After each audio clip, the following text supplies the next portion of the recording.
Hey everybody, this is Rydo and we are back to another recording of Hearthstone. Today is Monday, January 28th, and we're starting late again. Let's see, win 2 games of any kind, do 65 damage to any hero, play rogue class cards. Suppose the one to reroll would be this one.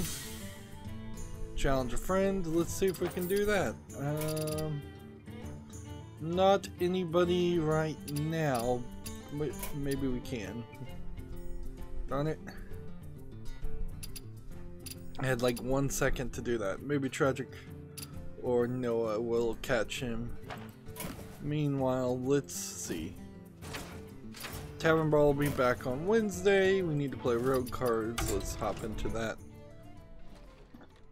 I really, kind of more than ever before in my life, don't know how to get away from this seasonal affective disorder and just waking up at the wrong time and insomnia issue. I was awake up until about 10 in the morning today. I was recording Mystery Exile. I almost started to record Assassin's Creed 3, but it turns out Assassin's Creed 3 is getting a remaster. If you bought Odyssey, it seems like that's the only way you're going to get it. So, as somebody who owns Assassin's Creed 3 on Steam, I need to at least wait until that comes out to see what happens. And that's not happening, I think, until March. So while it would be nice for me to jump into that game, I want a little bit more information. So playing Myst 3, which is also a game I wanted to play, is going fine, and in fact it's going pretty quickly too, because Myst 3 is the game where you're on these tutorial islands, specifically designed for the younger kids of Atros. So it's supposed to just be worlds that are tutorials and puzzles, not really worlds that have life or well, it's not supposed to really have people or animals in it. If there are people or animals in these worlds, it's because they're part of a puzzle. So it makes everything a lot simpler. Myst 3 is also not actually made by Cyan. It's made by Presto Software, published by Ubisoft, instead of, well, the publisher that Cyan used at the time was actually the same publisher as Oregon Trail and Carmen Sandiego. And actually I went down the Wikipedia of who bought out that company. Turns out that it is a book company owns the rights to all those games, and that explains, I guess, in general, why we haven't seen any continuation of the Oregon Trail series or the Carmen Sandiego series like it would have been treated if it was owned by a proper video game company. Now, most recently, there has been a Carmen Sandiego Netflix cartoon, and there was a licensing of Oregon Trail for a plug into the TV handheld toy. So there's something there, but not the thing that but not enough interest, obviously, to license the game out to game developers.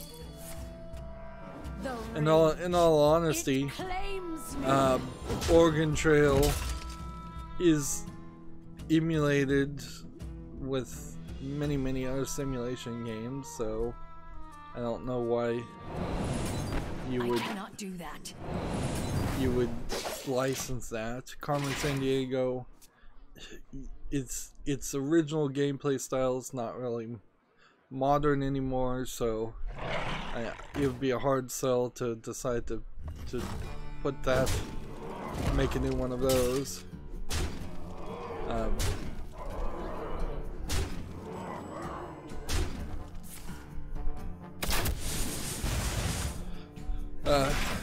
So yeah, I made a few recordings and then I fell asleep again, and that's what this keeps running into as a problem, is that I can't get around the going to sleep at like 10, 11, 12 at night, sleeping for 4 hours, waking up, probably not immediately starting to record, so there's lost time. Then when I wake up the first time, I probably spend several hours either trying to go back to sleep or just not doing anything of productive. And then eventually I start recording, and then eventually I get tired again and I sleep for another 4 hours. And it seems like not all hours are made equally, because there are some hours where productivity seems to happen a lot more. Seriously? Alright.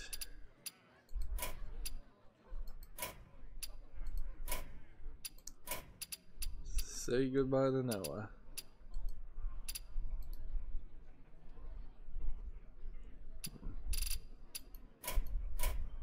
I don't have time in my friends list to have people that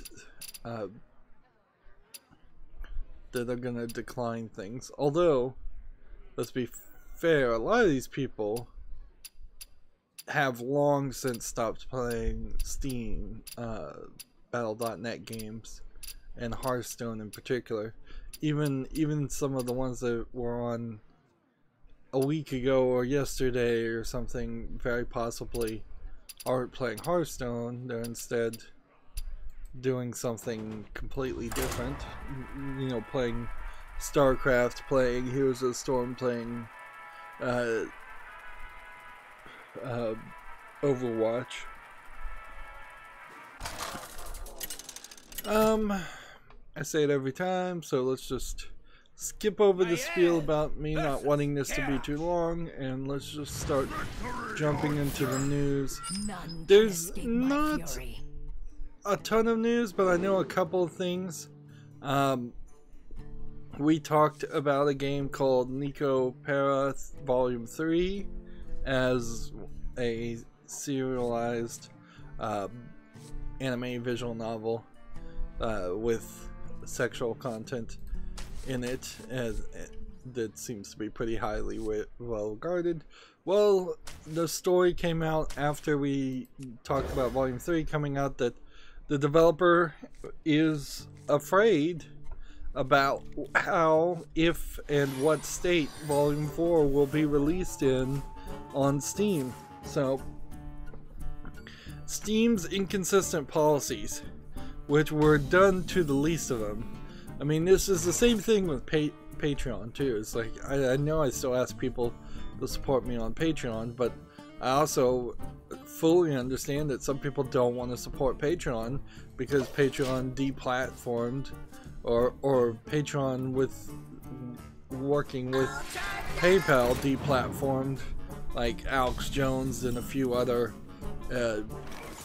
personalities, and so now people don't want to support an organization who isn't 100% supportive of free speech, even if it's disgusting speech. And so, yeah, I get it. There's that fear. Is my Patreon gonna get shut down? Probably not. In all honesty, if my Patreon gets shut down, it's because it just doesn't have any patrons on it at all, and has just been inactive. But I specifically looked when I was setting that up to see, hey, is there an inactivity clause to this? Because I figured nobody would ever actually go for it, or very few people would actually go for it.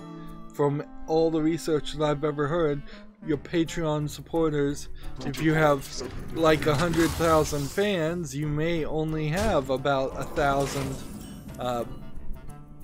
Patreons, depending on your audience, and that very possibly is an over-exaggeration. You may need, under-exaggeration actually, you may need 1 million fans before you get 1,000 Patreon supporters. Yeah.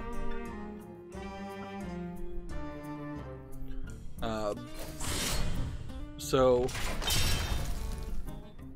yeah, to get back to video games, because Steam was inconsistent with a few games in their policies, which this very possibly was just a rogue employee, but they kind of took an approach to not throw somebody under the bus. And as sad as it might sound, that you might have been better off throwing somebody under the bus in this case, even if it really wasn't their fault.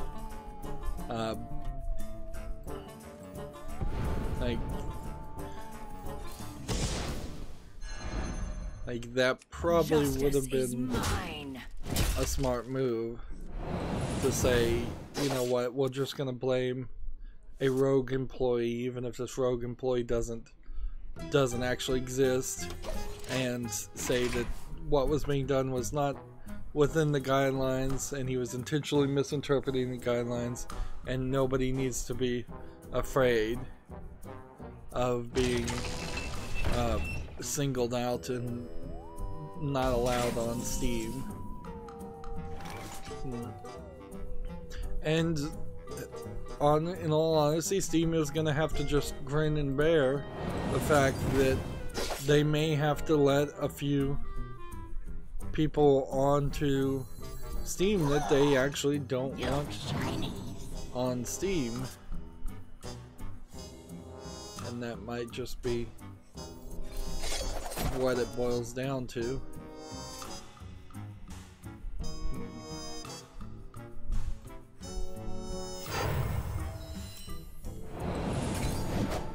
I'm playing this totally wrong. By the way, clearly what you're supposed to do is you're supposed to get very specific cards for this. And this card, the Cobalt Illusionist, you're supposed to get this card and trigger its death rattle multiple times, and then use all those spell damage cards that I've been using to do a one-turn kill. And I'm not playing this anywhere close to that. So we've had 2 stories now where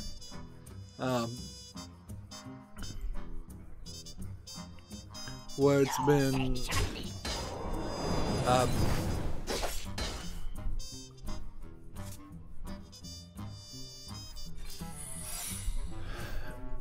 it's been focused around Nicopera Volume 4 is worried.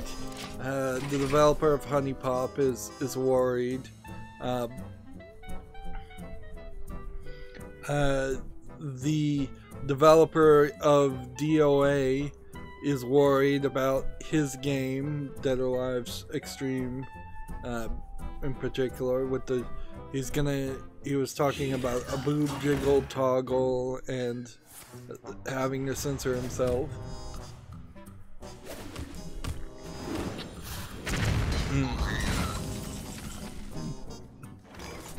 And I think that's really important to mention, is that, yeah, it isn't just a bunch of free speech warriors like me that hate censorship. It's the artists themselves, even if they aren't at liberty or in the position to speak out themselves.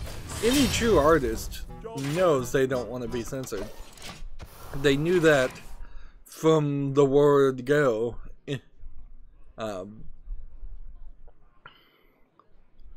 Like, in even art classes, a truly creative person is going to ruffle their feathers at it even having to follow the direction and guidance of a art project if it's too rigid. Alright, well, I really did not play this well, but we'll see if this actually works. I doubt it will, because I needed to fill a lot of this. Alright, so first game we have on Steam, coincidence or not, so we have Moe Hypnotist Share Your Dreams With You. It's all Asian characters, tagged nudity, adventure, visual novel. Odd that it says nudity and no sexual content. I imagine this is a Chinese game. It's $5.59. Yes, and it's simplified Chinese.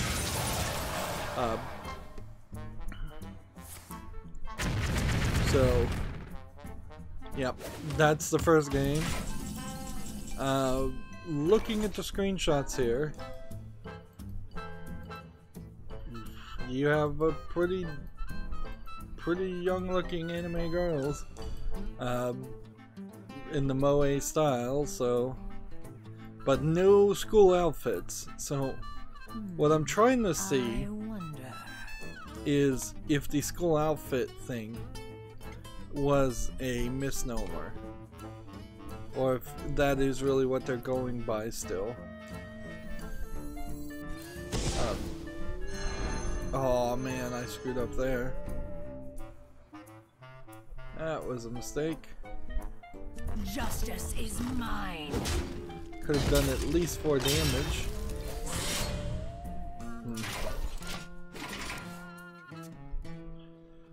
Next we have a game on Steam called Ancient Anathema. That's a word I haven't heard used in a while. Apparently it's a hidden object game in 3D. Looks to me like it's probably an asset flip game. It's suffering from dark screenshot syndrome severely. Man, I cannot see anything. That's one of the problems of playing Mystery. This game is $2.99, and of course I'm not going to put it on the fall list. But one of the definite problems of playing Mystery is knowing that there really isn't a good case of... let's go ahead and play this.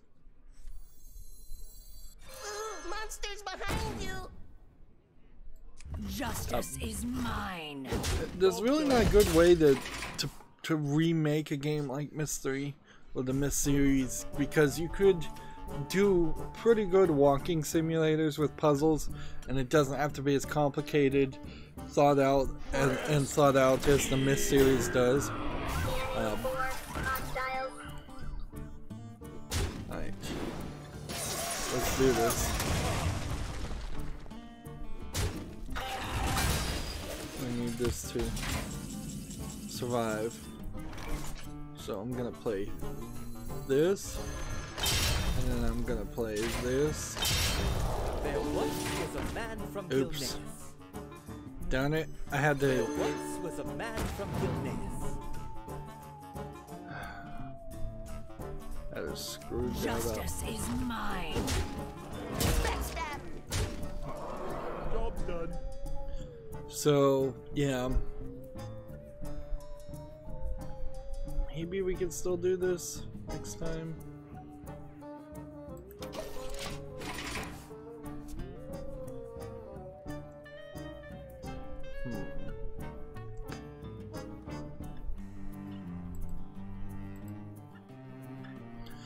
GameIndustry.biz has an article. New Super Mario Bros. U Deluxe tops the EMEAA charts. Just Cause 3, Mortal Kombat XL, and Need for Speed Payback pushed in the top 10 thanks to digital discounts.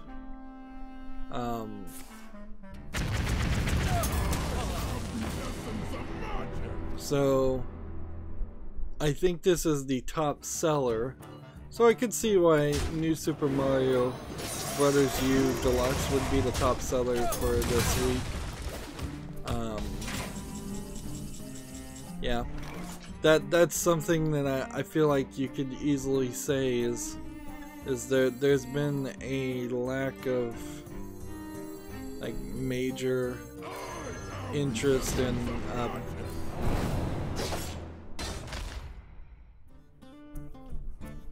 might as well. I don't have any more cards. I guess we are playing cards. Yeah, there's a lack of AAA games coming out right now since it's January, so we are getting back up to a point where there's a lot of Unity, precision. a lot of anime games and visual novels coming out and just generic low effort asset flips on Steam, whereas once the real competition starts to happen, I think we'll start to see some more of that as well. Like, I don't even think of the remaining cards I have, any of them are even minions, so You're good. let's do that. Just play all the cards. Another story, I don't have a really source for it, but I heard that in Scotland some little kid brought like a knife to a playground and they were trying to blame Fortnite. Ridiculous, of course. Like, now personally I think maybe it's okay for kids to have knives. It used to be okay. Maybe that's just an old-fashioned way of thinking. Little pocket knives, little Boy Scout knives, little whittling knives weren't a big deal. There hardly was a rash of stabbings. In fact, I've heard more stories of kids falling or getting pushed on playground equipment and getting hurt because of that than I have of people with knives. That being said, it also probably is a little red flag on that kid that he's got some bad parenting or some mental issues, so I wouldn't completely dismiss it and say the kid is immediately alright, since we don't know that. But honestly, if you're blaming Fortnite, you're just blaming video games again, and that's pretty ridiculous. Like, there's nothing in Fortnite that tells somebody to bring a knife. Nor is there really even, to my understanding in Fortnite, a major emphasis on knives. Counter-Strike Go, in comparison, like, there's all kinds of K-bar knives in Counter-Strike Go. There's a whole economy around that. If you were gonna compare.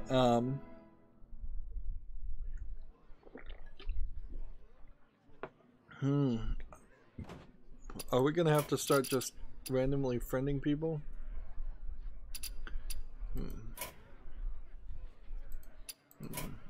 Let's see.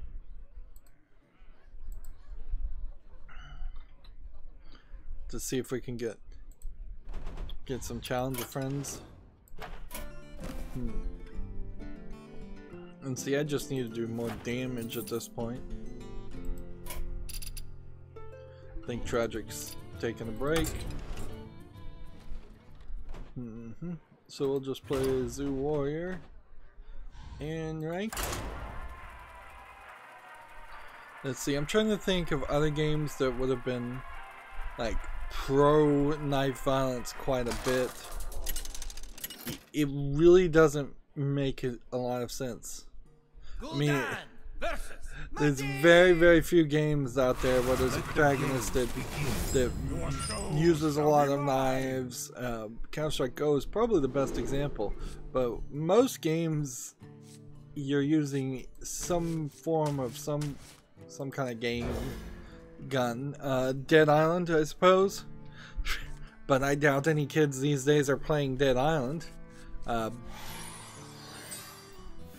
For Honor uses swords.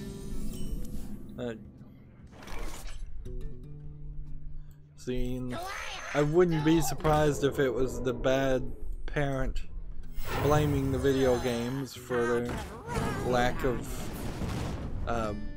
observing their own child and seeing if they are in the mental state to be responsible to be around weapons. I've certainly known kids that are mentally crazy. I'm not gonna say mentally disabled, straight up crazy, that seem to have bad parents that seem to let them get access to weapons, and that's kind of always the story, is that people know the person is crazy usually long before they do anything, and it's a lack of an ability in the United States for the government to transfer a child to either a facility or take them out of their parents' home whatsoever. And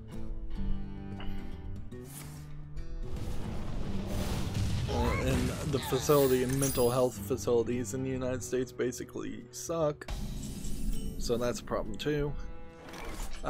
There's not a lot new to say about this topic though, because it's just the same thing over and over again.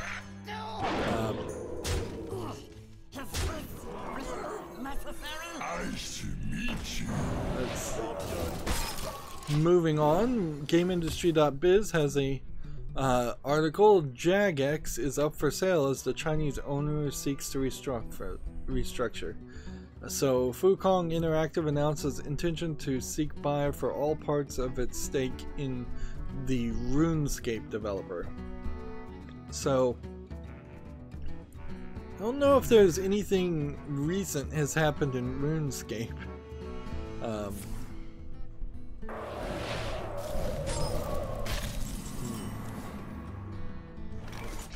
Let's see.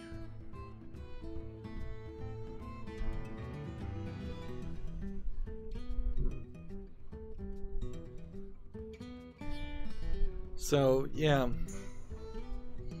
that, I guess a lot of that really just boils down to how interested are people in RuneScape these days. Let's go ahead and play that.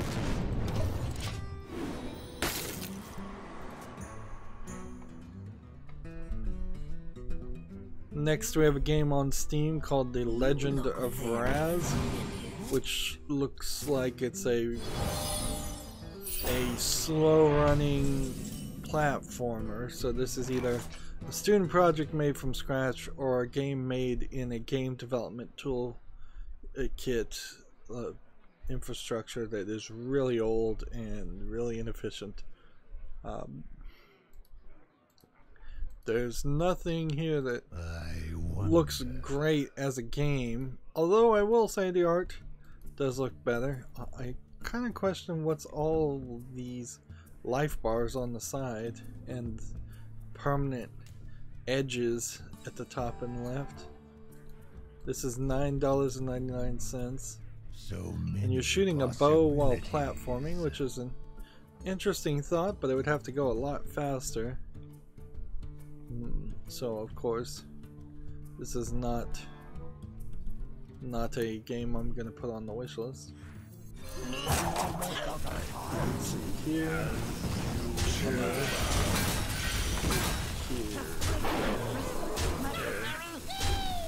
Well, in the turn.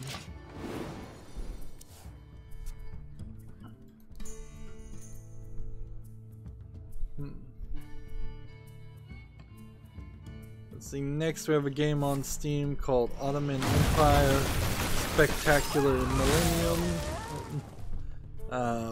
This looks like an asset flip game, just walking around an open world with some random items barely placed.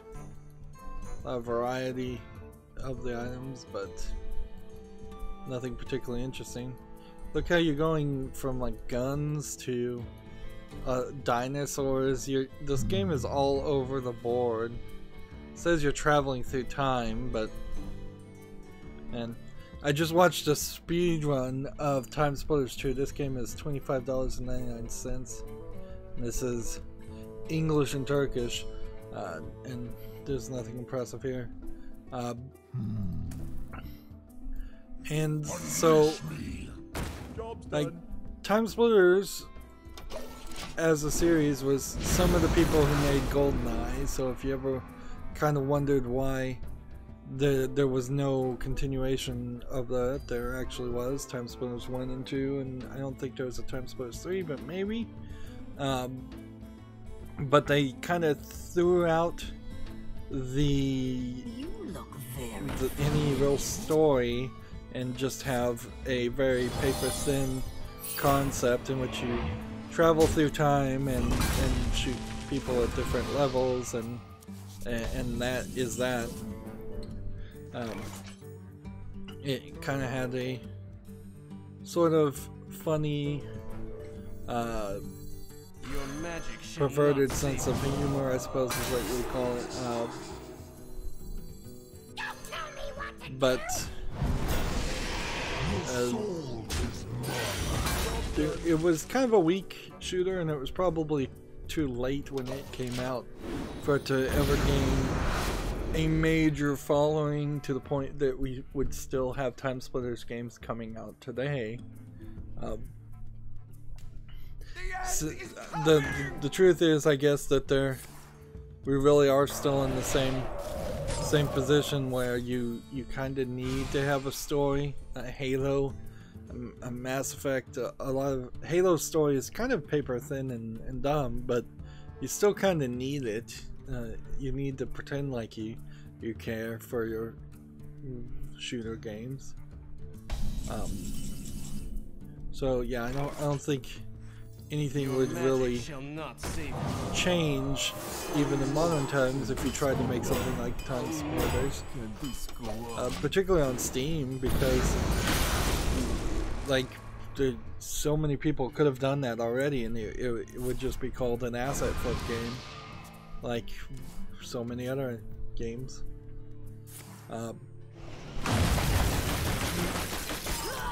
Moving on, GameIndustry.biz, EA BioWare refutes lack of planning for trouble in the Anthem demo.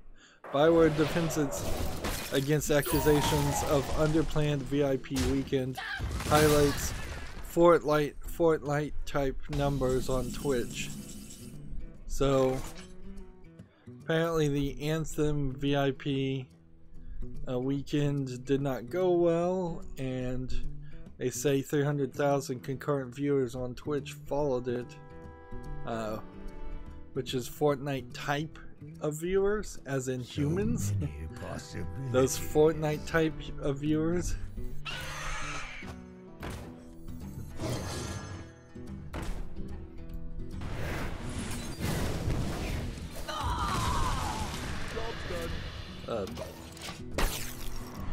I'm still very uninterested in Anthem. I don't know what Anthem could really do to sell me on it. Well, you know what? Like, the thing they could sell me on it is do something extreme. Like, if they came out in Anthem and introduced massive amounts of blood, violence, horror, gore, you know, even if they went with the Bulletstorm approach and swore a lot, that would be at least something to catch my attention, because right now it's just very generic. And you're not going to be able to go wholesome on a shooter game.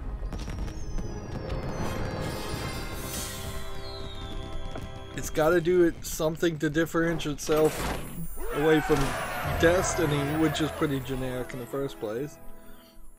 You know, sex sells, so if they have to go that route, that would be another thing to do. The truth is, like, the reason why I like Borderlands as a series is it goes extremely silly. It goes extremely like frat boy comedy. And so if that's what it has to be, then that's what it just has to be.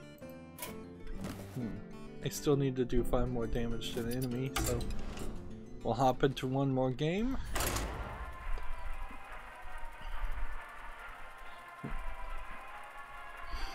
Let's see. Moving on, we have a game on Steam called The Trials of Olympus: Wrath of the Gods. Trials of Olympus 2. I think I may actually have had this game on my follow list, so I might consider this, but at the moment, if the first game is on the follow list, that means that the first game came out relatively recently compared to this, and that they're shoveling out too many games too fast for my taste. And even if that is the case, then I can just leave this off the follow list, and then when I decide, oh, I actually do want Trials of Olympus 1, I hopefully will be able to do some research and find out that there is a sequel, or I can try the first game, purchase it, and then have to and then play it before I actually buy the sequel, which would be a smart move too, certainly. Let's see, Komatsu has an article, Murder Detective Jack the Ripper teaser website opened. This detective adventure game is due out April 25th in Japan. That's pretty much all we have, other than a screenshot of kind of a Two-Face style character. Anime Jack the Ripper character.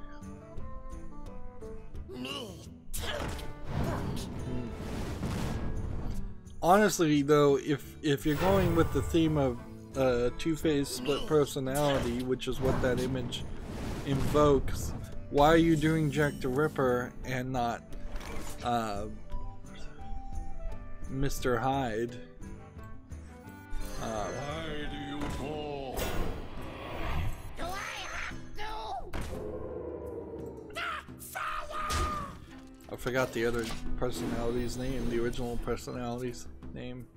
It's something in Mr. Hyde, and I've forgotten the first part. It's been so long since I've thought about that story.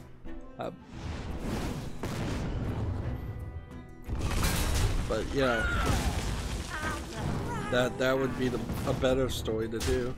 And the concept, if it is what I think it is, which I think it is, that you're playing as a detective investigating murders, only to eventually realize that you are the person committing the murders also, or your split personality is. It's not a terrible concept, it's more of a TV movie concept than a video game concept, because once you have that reveal, it's going to become old hat pretty quickly.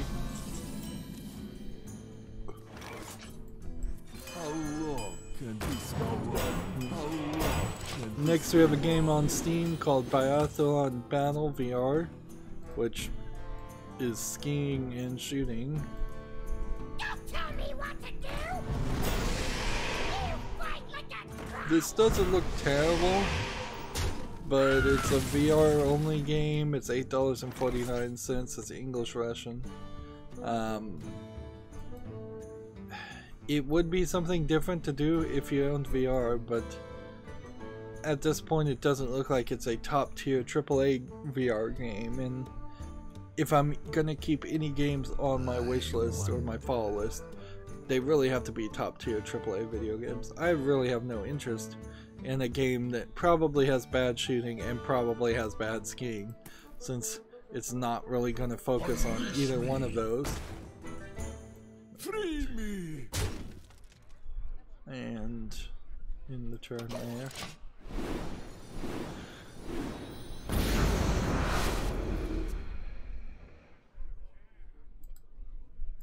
I kind of don't think I'm gonna get all the news done today, which is fine. for Monday, that's kind of how it should go. From the void.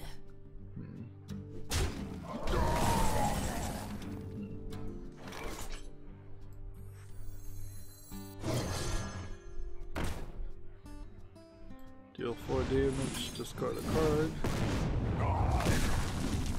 Sure, send the little guy. Sure, send the little guy. Job done. In the turn. Next, we have a game on Steam called Hero Staff.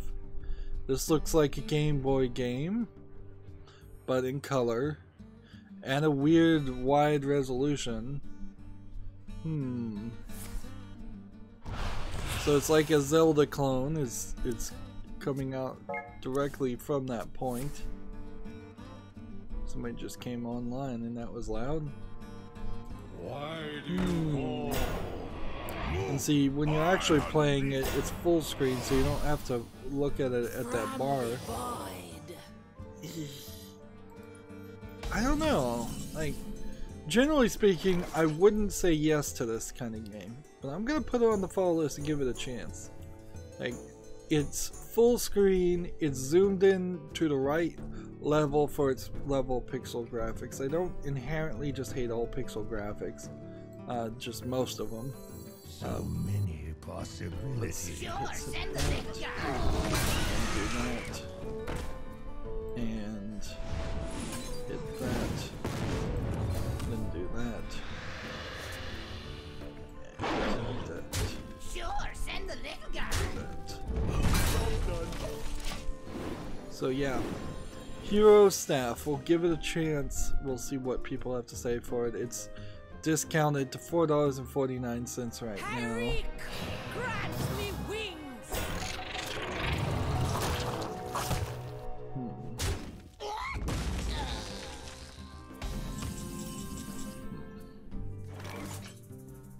Okay. We can do 2 damage. And we probably do need to do 2 damage. So what do we want to do 2 damage to? So many possibilities. This one will kill that one. So let's do this one to kill that one. This here to kill that one. Let's do that. Wind Fury. No. Divine Shield. Second best option.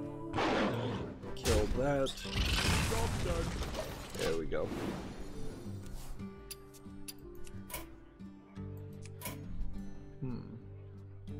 Tyreek, grant me wings.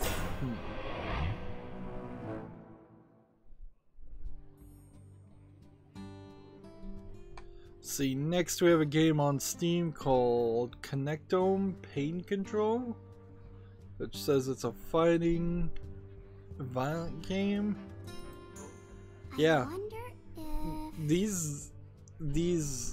if these were the Anthem character models and there was a level of brutality that I was, I think, seeing in the video here, in it, where the Anthem characters were just punching each other hard and harsh, that might catch my attention. So have it where you do still run and gun, but if you're getting close, you do some killer animations. You'd have to spend a lot of this. Now, as for this game, this looks like a weirdly animated boxing game for the most part, and I kind of hate the visual style here. It's too bright and flashy. Too cyberpunk for its own good, or in cyberspace.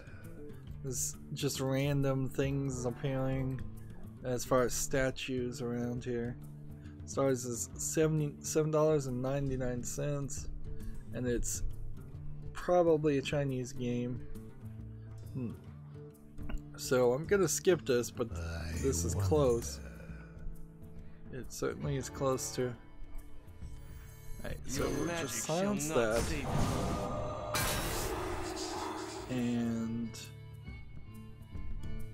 Well, I don't have enough to do everything, so we'll do this. Oh, for Wind Fury, didn't get it. Do this, draw cards, and in the turn.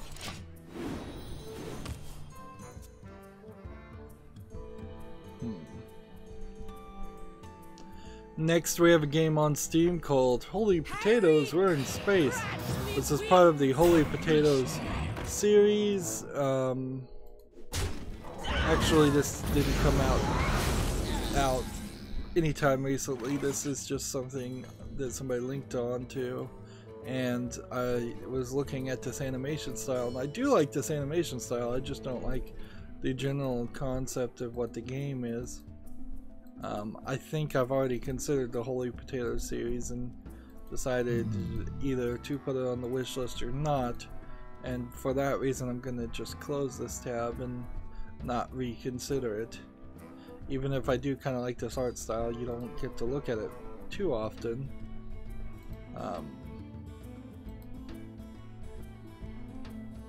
It's, I think, supposed to be like an FTL style of game. Alright. Do this. Draw this. That was what we needed.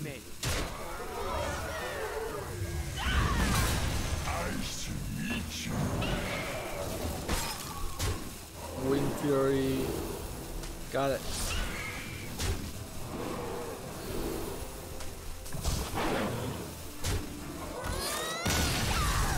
Victory.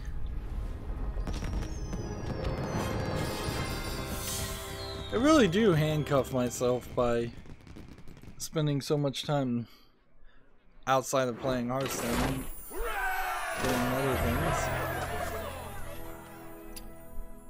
Alright. So let's go ahead and see if we can add this person as a friend too. Meanwhile, I'm gonna spectate this person and see how close they are.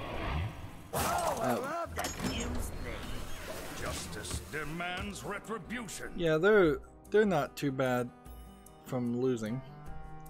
Gamasutra has an article, NPD crowns Call of Duty the top-selling console game in the US for the 10th year in a row. So Call of Duty is still successful, I suppose.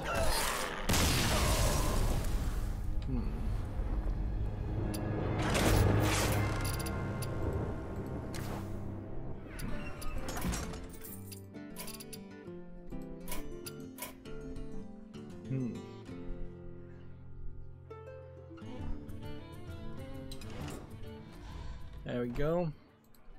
And we'll just play through Warlock. Let's see. GameIndustry.biz has kind of an opinion piece, I think, here, unless they've got somebody they're quoting, which would then be quoting somebody else's opinion, or some hard numbers to back up this accusation.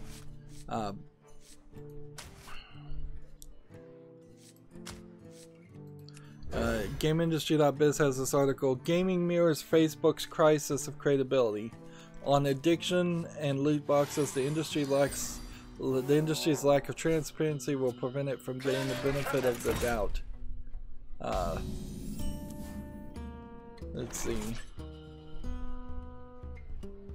So this is quoting Zuckerberg talking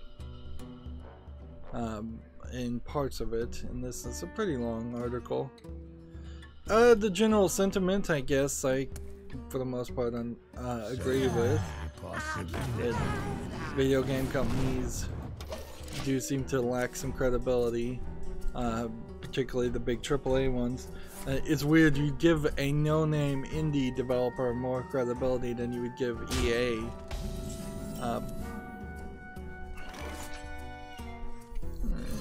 Nice to meet you.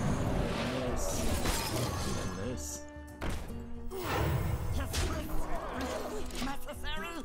Gamer Sutra has an article. Get a job. Infinity Ward is hiring a senior visual effects artist. That's in Woodland Hills, California. Let's see. Infinity Ward. I'm a little surprised Infinity Ward is hiring. It's good to see. It's always good to see when people are listing jobs, but it doesn't really mean as much as you might think it means, because you know, Telltale was hiring right up until they went out of business.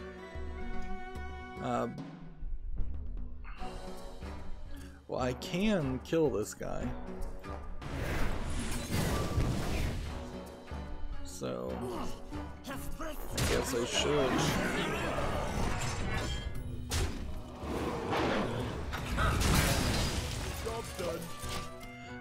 Komatsu has an article. Record of the Argus War of Marriage release date has been moved up to January 31st, due out a day earlier than originally planned. Let's see. Record of the Argus War of Marriage was originally planned to launch on February 1st, which will now release for PC via Steam a day earlier, January 31st. Publisher Idea Factory. I didn't realize Idea Factory. What was that just popped up there? I didn't know that they were the ones making that series. Interesting.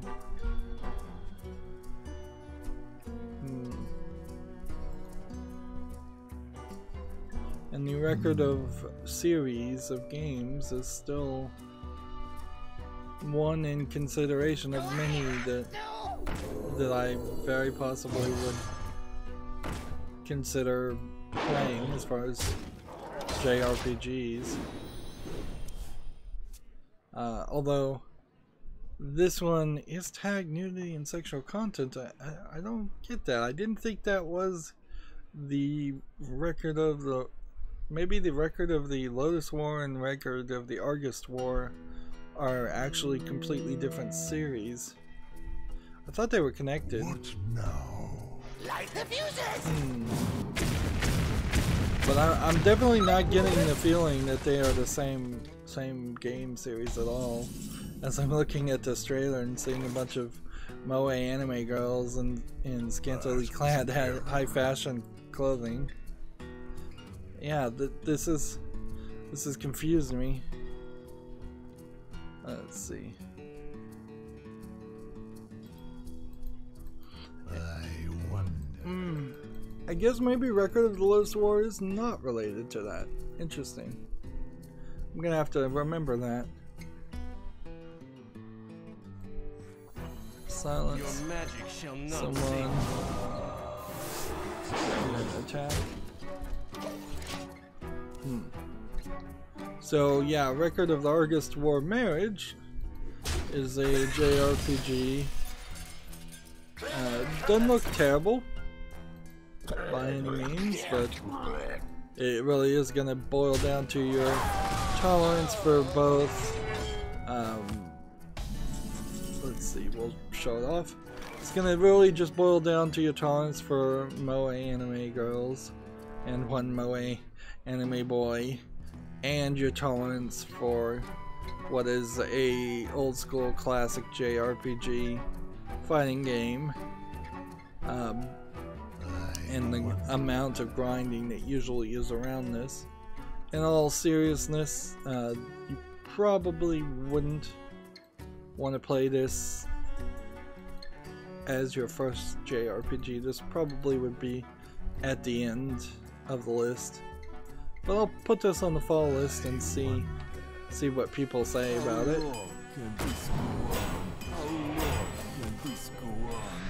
And I imagine there's probably more games in the series, so it's probably not even the first one. There was a Reddit post, kind of circle jerking, I guess is the right word, Nintendo, that they were saying that Nintendo sets a new standard for being honest about resetting and restarting Metroid Prime 4 If it was anybody else besides Nintendo, that kind of response would not have ever been made. Let's just face it. As a former hyper Nintendo fanboy myself, this is the exact kind of Nintendo can do no wrong mentality that I engaged in at times, almost certainly. Although I don't think I was ever that that much of a raving lunatic on it. I would probably just stay silent in a case like this and not say anything, not try to defend it as something that is great and has never been done before. People announce delays and restarts all the time because they have to, because of they're publicly traded companies. Although I think Nintendo is, in at least Nintendo of Japan, is a privately held company, but that still doesn't matter too much, because had they not announced the remaster now, the reboot or the restart of development Metroid Prime 4, then they would have just had to announce tons of delays for years and years and years. And that's all they've really done, is they've very early in development delayed the release of the game by several years. And don't get me wrong, I would love to see the video game industry more honest, but we shouldn't overly reward companies for being honest. It feels a lot like saying, well, I should vote for this corrupt politician because at least he's honest about his corruption. And it's like, we should expect better. And we really should expect better than that.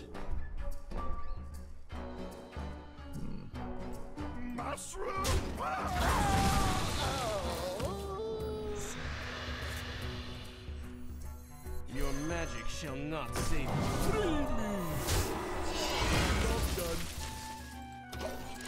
Moving on, Game of Sutra has an article, A Culture of Quality. Friday the 13th developer Illphonic is hiring.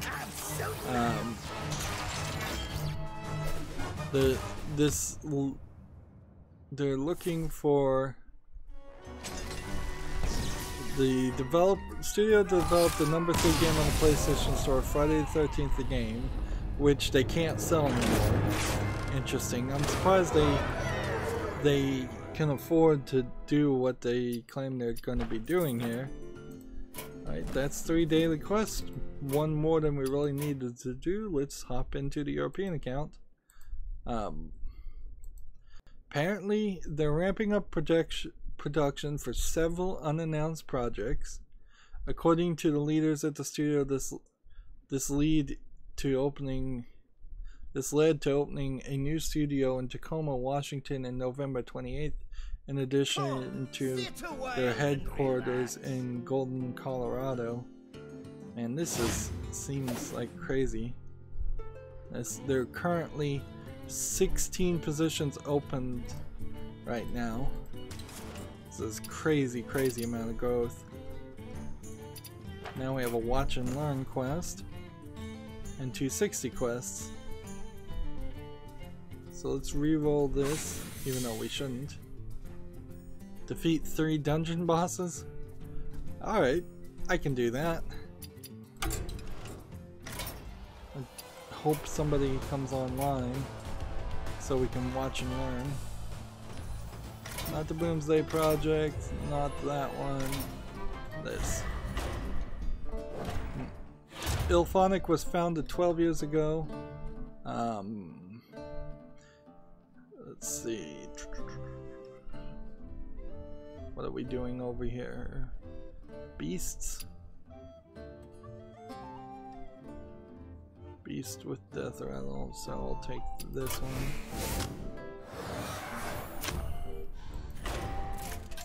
Let's see. They worked on such games as Dead Alliance, Star Citizen, Evolve, Armored Warfare, Crisis 3, and Nexer. I guess they were a third-party company, So they weren't nobodies. Let the hunt begin. But I thought they would have been in worse shape than it seems like they're projecting here. They must have gotten some contracts. And frankly, the only real problem with Ilphonic is that they did not do the copyright research to realize that they were in shady waters with making a game based around Friday the 13th, because that copyright was in dispute.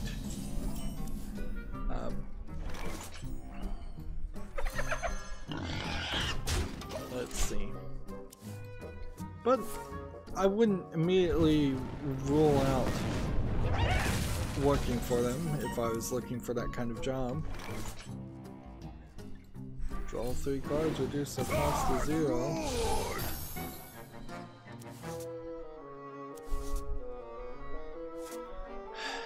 I guess I have to do this, don't I?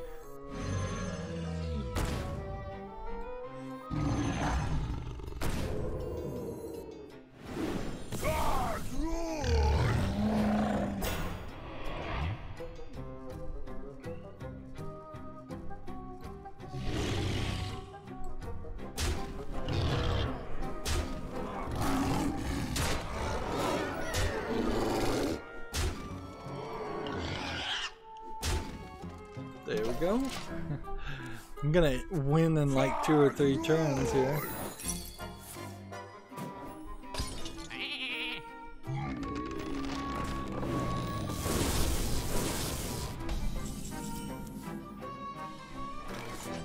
Let's see. Okay. Play this. And just run straight to the victory. Next we have a game on Steam called Adventureland, the Code MMORPG. I don't like the idea of Code and MMORPGs and 8-bit graphics all trying to be sold together as a single game. Clearly this is like a half-finished project where they're trying to make it where you program the rest of it. It's early access, $14.99, and yeah. I don't see anything interesting there.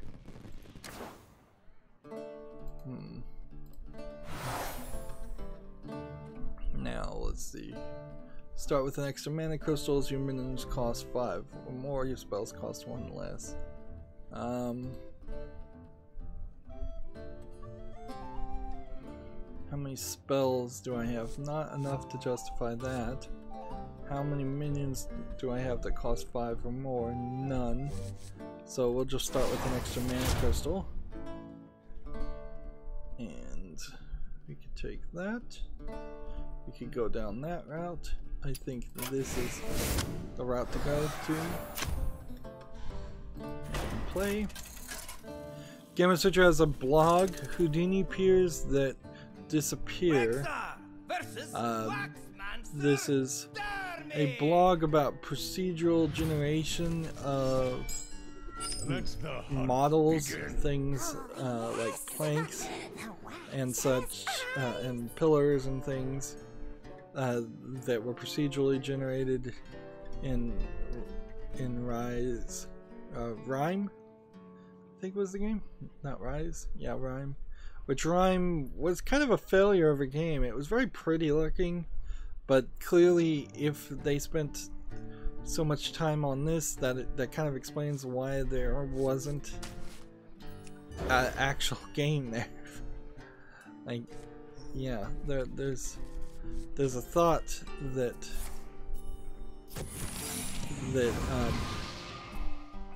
maybe they got too much into the details and then didn't work on the bigger parts.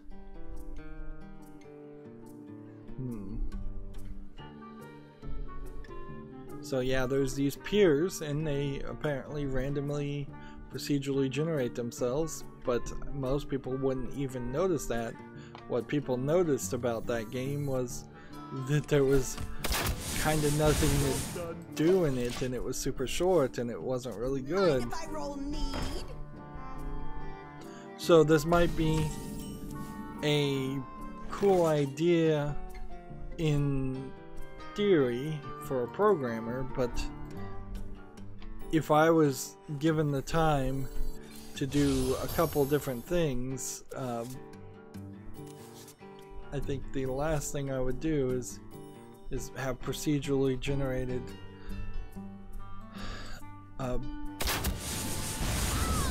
peers. I could see the idea, I could see the desire there, but I would have to really ask myself, what scale of game am I making? If I was making an island as big as The Witness, procedurally generating things might be worth it, but if I'm making a smaller style of game, it's probably not. And there's a lot to be said about handcrafting things. Everything in the Myst series, for example, since I'm playing Myst right now, is handcrafted. Every single thing was thought out and animated, and that stops a lot of repetition and boringness. Whereas I just finished playing the game Grow Up, which is a sequel to Grow Home. Grow Home is a lot better than Grow Up, in my opinion. And Grow Up feels very copy and pasty. It feels like they took the exact same layout of some of the floating islands from the first game and did nothing new to them, and did basically the exact same thing with even islands from this game. So, like, you never really run into anything that's like, oh, that's cool. That's something somebody spent some time on. Instead, you just run into, oh, this is just the same old, same old. And it makes it very boring. And then you can pretty early in Grow Up skip from even having to look at a majority of the game's art, because you just fly over it.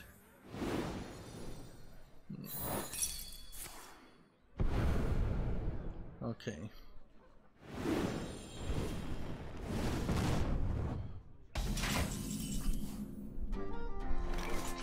Here we go. Well, that didn't work quite as well as I wanted it to. But I think we're still cool. Job's done.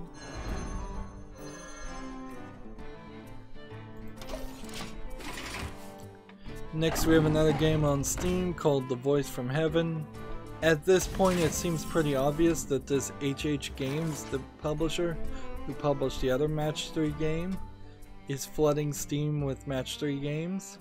They don't look terrible, but they seem to be a little too similar to each other, quite frankly. And the last thing I'd want to see is Steam be flooded with Match 3 games.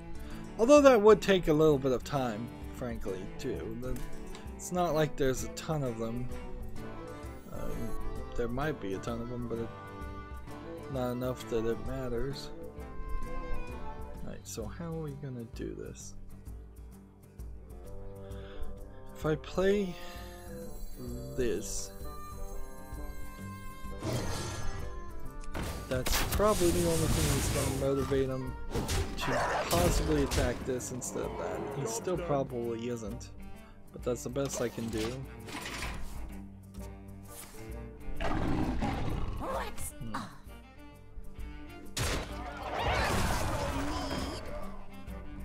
I only need a couple more bits of damage, so I might just be able to win this with brute force.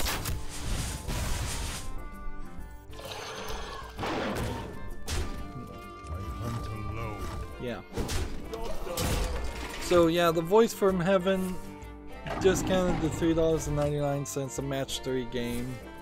Not gonna make it to the fall list. Anything from HH Games at this point is not gonna make it to the fall list. They've burnt their goodwill that they had. Okay. And look at that, like we could play all of this and it doesn't really matter because I could have just attacked here and won. See, next we have a game on Steam called Warships 3D, which is just Battleship. I've yet to see a good Battleship game on Steam, and that's odd because there is actually a Battleship game from Hasbro on Steam. This doesn't look too terrible. Does it have single player? It says it does. It's $5.94 discounted. It's just not quite good enough. And in all honesty, how often am I going to play Battleship in my life? Once, twice, maybe a dozen times in total. It'd be hard to justify that purchase. Really, really hard. Alright, so health, damage, that. Call the Wild, Call the Wild. I don't think we need any more of that. Let's go with these beasts. And move on. Gamer Switcher has an article. Nintendo's former, quote, indie and advocate Damon Baker joins up with Xbox. Damon Baker, Nintendo's former head of partner management, has joined with Xbox to serve as the team's head of portfolio. Baker shared the move on Twitter today, just weeks after announcing he had left Nintendo after over a decade with the company. So that's a big deal because it was Nintendo with the Switch and the eShop that was really doing a great job with getting indie developers. So then the question is, did Damon Baker as a leader establish such a great team that he's not needed anymore? Or has Damon Baker just took all of his connections and all of his skill to get those indies to the Switch and moved it to the Xbox? Because let's face it, the Xbox could benefit with more indies at almost any point. Any console could. The article goes on. It's a role similar in nature to his previous position, and the Switch seems to now sees him now working to further his Xbox efforts with external developers.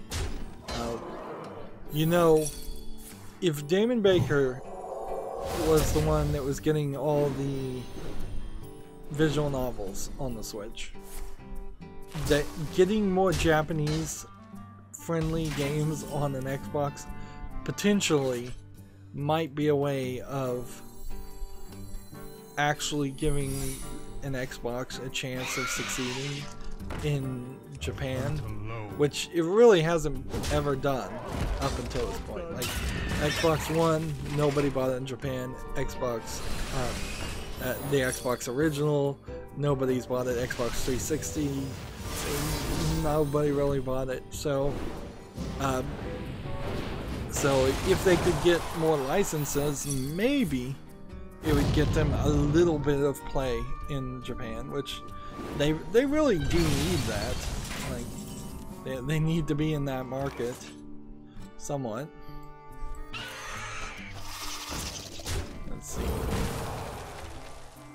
Let's see.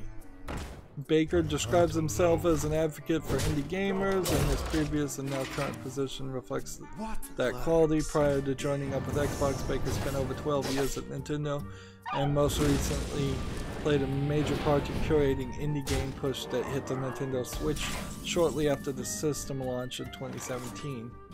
The other thought you could take from this is maybe he just got burned out at Nintendo. But why would you take a similar job if you were burned out?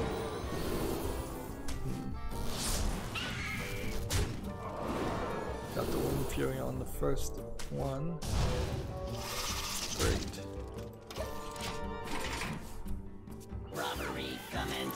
As Baker detailed in an interview that year, the effort was meant to learn from the mistakes of the Wii U's lackadaisical third-party support and ensuring the game developers were armed with the knowledge they need to make the best of the Switch's hardware this time around.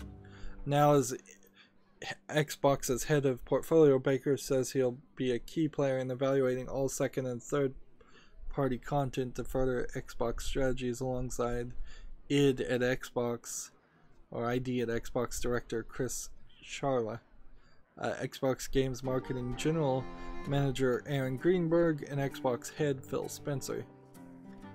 So he's definitely a big time player. Let's see. Another 3 attack.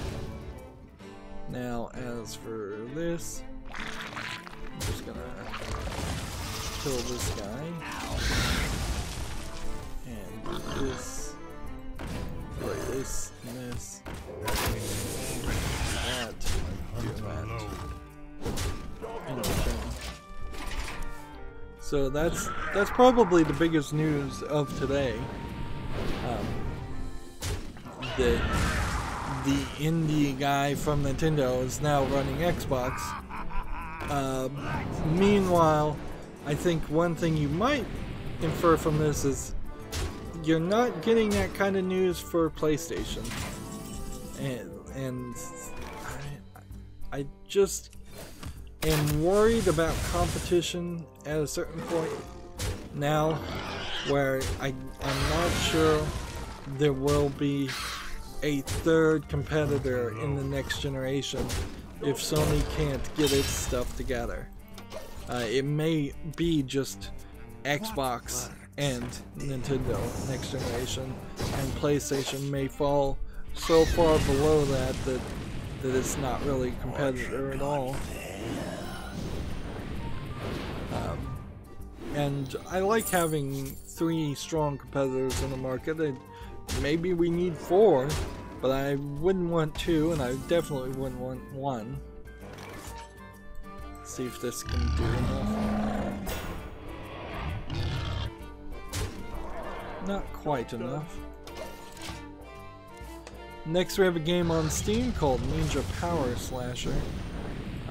This doesn't look terribly animated, but I feel like it's, when I was watching the video here, it felt like it might just be a little too much beat 'em up and hack and slashing for me.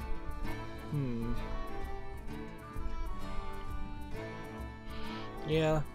See how there's like a forward slash and a jump and downward slash, and you're just kind of staying in the same place, and it's kind of slow, and you're trying to position and dodge these floating bullets. It just doesn't feel like there's enough polish on here for a game that would be probably just that and nothing else. It's 99 cents, so you're probably not getting good quality there. So yeah, I'm gonna skip that. It's close though. Alright, so if I play stealth and this, and then do this, I'm set up to win.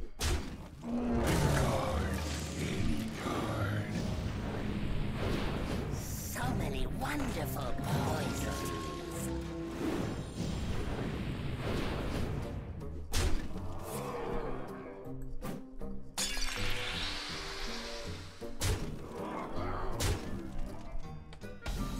See, I think we've got this. Yep, we've got this. Victory. See, next we have a game on Steam called CQC, Close Quarters Combat, which looks like a top-down real-time strategy game, which is really not what I would consider close quarters combat. And yeah, this just kind of feels like nothing too impressive. I'm not impressed by this title, I'm not impressed by this thumbnail. It's early access for $13.99. Yeah, not seeing anything there that would be interesting. I'm not sure how a close quarters combat with guns style game would work in a way that I'd like it. I mean, I guess in the long run, you have Legendary sword be busting in half. Not my fault. like, yeah. When you think of like Bioshock was very close quarters combat too, but and that was first person perspective. I think pretty much any first person perspective game does play towards that mentality. Let's see, I'm just gonna take this. And we'll... My turn. I be looting all the loots, you be booting down the loot chute.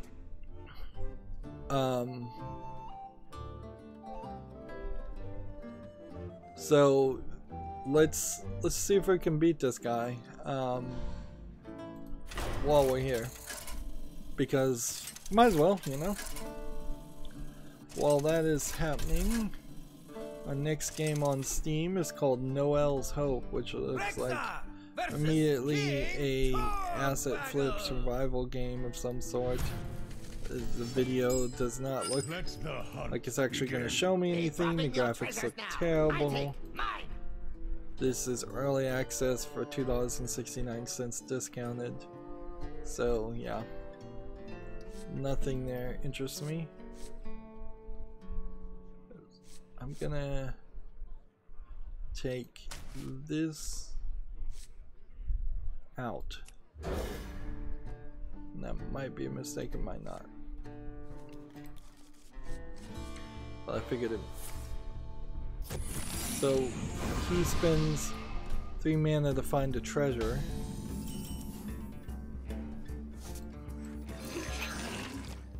Let's start with that. Destroy the treasure! Apparently I've never done this fight before. Oh, precious candle. Shh, no, I'll take. Magic candle.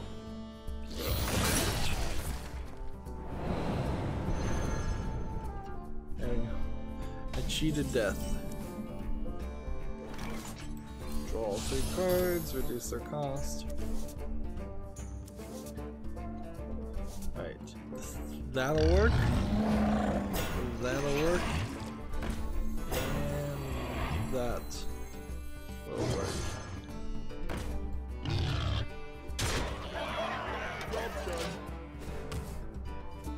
Thank you.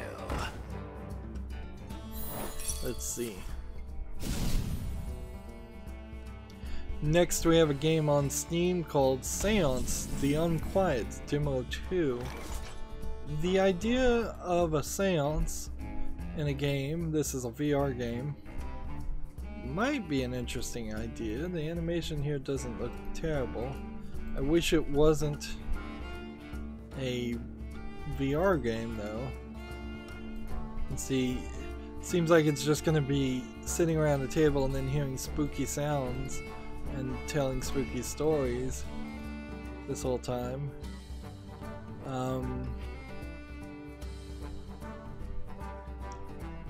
The idea: Seance will not be produced or released as a full experience. We're continuing to explore the work we did here with other projects such as The Haunted Graveyard, which is now available here on Steam. So this is a demo to a game that never is coming out. There's no reason for me to ever look at that game then, is there? To my side. Destroy a random enemy minion. And take out all the damage I can. There we go. You know, take candle. The problem with making a game where you're sitting around the table, you're sitting around the table doing a seance and telling stories, is that it just requires a lot of writing at that point. There was a game that came out with a lot of writing, and then the animation looked horrible and nobody wanted to play it. And so, and frankly, even people that did want to do the writing part of it and read the stories, they basically had to come out with a new version to try and re-entice people to play it. I forget what the name of that game was though. It was like a Devolver Digital game. The giant Grim Reaper walking around the map.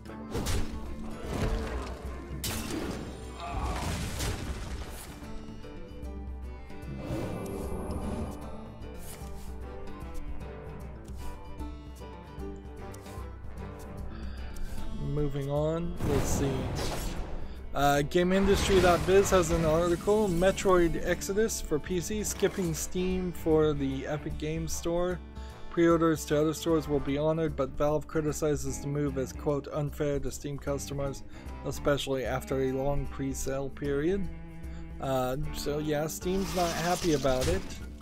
And I think, to be fair, there is not really a lot of precedent on Steam's part of being incredibly unfair to customers. Steam sales, not the greatest, not as good as they used to be, have never been terrible.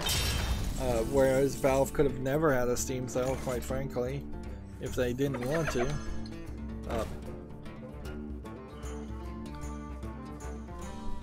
We've gotta kill some things.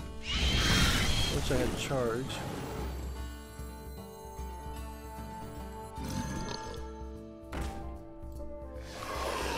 But I don't, so I'm gonna just do that. And that's about as good as it's gonna get. He's gonna probably attack. That. Can this guy not attack? No, he can totally attack.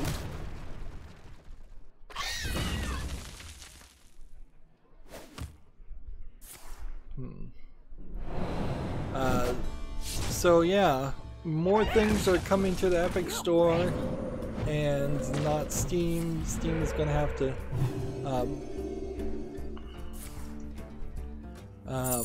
Steam's gonna have to find some ways to compete or do something.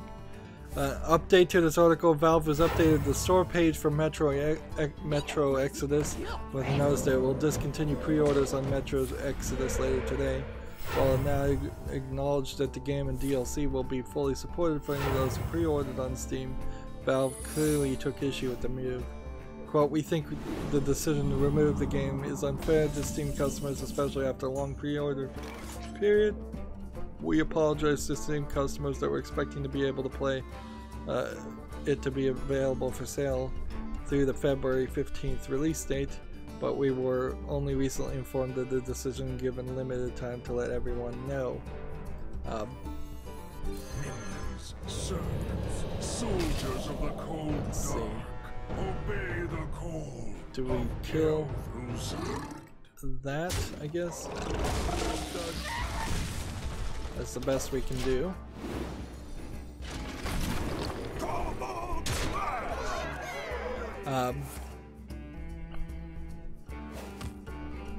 Speaking of third-party websites, because I was about to play Assassin's Creed 3, I went to Uplay, and Uplay immediately said, we need your two-factor authentication, and I'm like, I never set up a two-factor authentication on Uplay. And I'm double checking and I'm looking and I'm saying to myself, I never set this up. I know I didn't. And then I just exited out and tried to log in again, and guess what? I hadn't ever actually set up a two-factor authentication. Let's see. I need to do this, unfortunately. So that.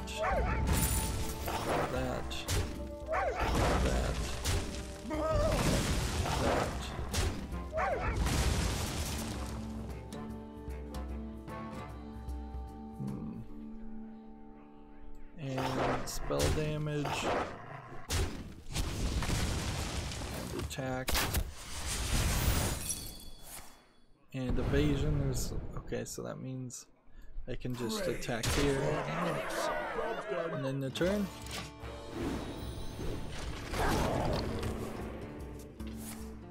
So yeah, looking at you play is just kind of a nightmare. Like it really is just total garbage as far as product, and it doesn't even seem like it has a storefront anymore. So I don't know if Uplay ever had a storefront where it was actually trying to sell you games, or if it was just a more of a case of that was the place that you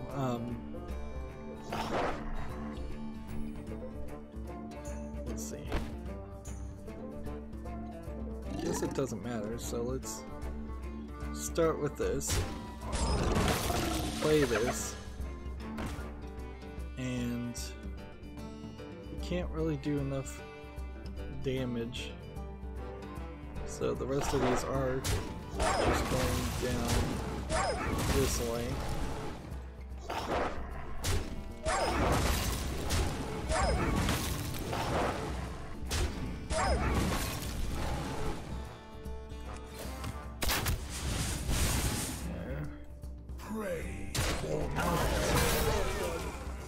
In return.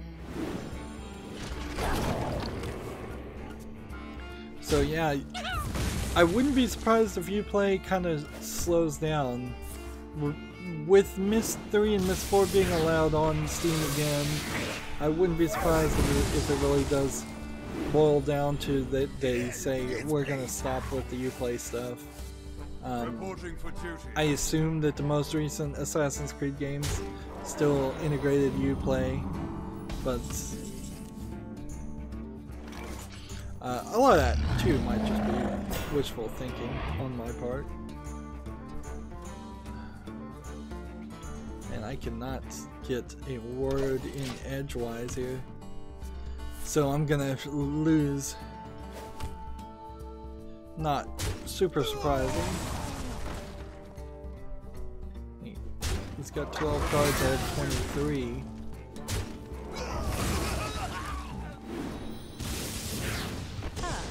I'll take some of that.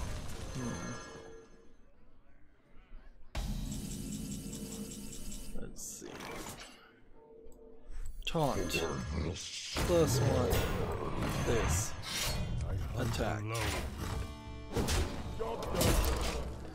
Next we have a game on Steam called Ellie, which is from Corp, which is a troll game developer. I'm fairly certain I recognize their name. Even if it isn't a troll game, it definitely doesn't look like it's particularly interesting. But yeah, you can see 85 games for $11.17. English-Russian game. So, animation doesn't look terrible, but yeah, not something really too interesting. I'm just gonna leave things where they are, I suppose.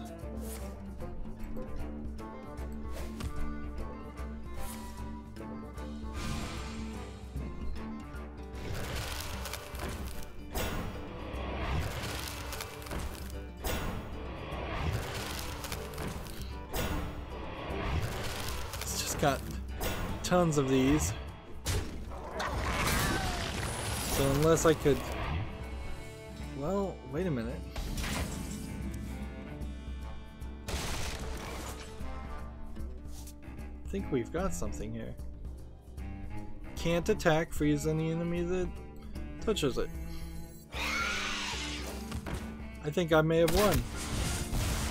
I'm gonna hold on to any more cards going forward, and I'm just gonna wait 10 turns and attack each time. Because if he can't find a way to replace this, he's screwed himself. Yeah, he's screwed himself. He can't summon anything. So unless he plays something like Vanish, we're cool.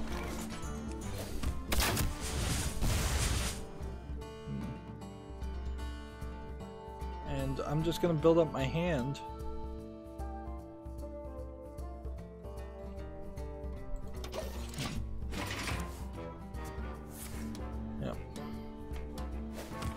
Meanwhile, over here we have a game called Once Astray, which it looks like it's a little too dark for me.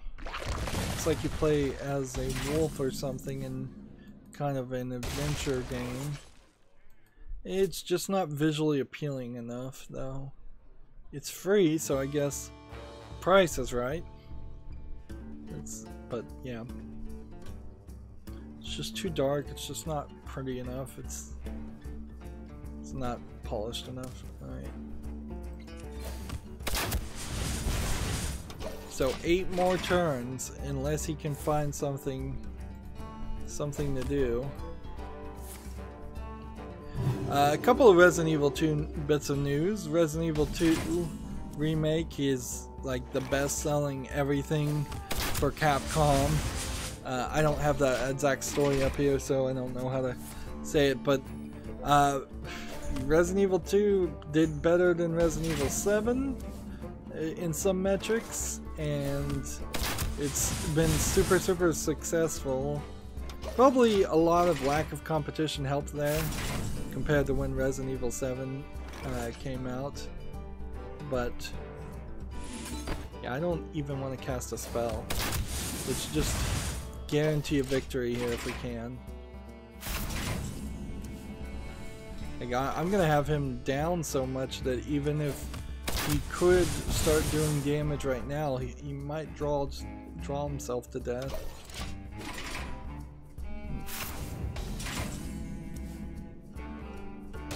And these Nebula cards don't do anything because they can't be summoned. 3 more turns. There's the candle. Notice he's gone real quiet too. They didn't program for this scenario. This is just a coincidence of how it played. See, and I'm just not gonna... I'm willing to even burn some of my cards if it gets down to that. Yeah. And there's kind of nothing that could happen now that wouldn't cause me to win. There we go. So the article in front of my face, though, is a Komatsu article. Resident Evil 2 adds the Ghost Survivors mode February 15th. Explore the what-if stories of 3 unfortunate souls. These are characters. They're not Hunk and Tofu. So apparently either that section has... that DLC has already happened, or it's still to come. These are pictures of like 3 characters that you probably would only recognize had you played the Resident Evil 2. What? Nobody is walking away with cobalt treasures! So there we go. We won. Yay!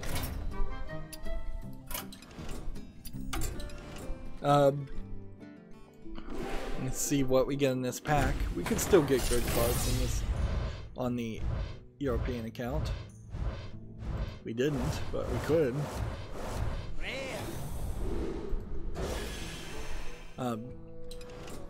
Yeah, I'm really trying to stay away from Resident Evil 2's remakes, and you know, I still kind of would like to play the remake of Resident Evil 1 for better or worse as it is, and then play 2, but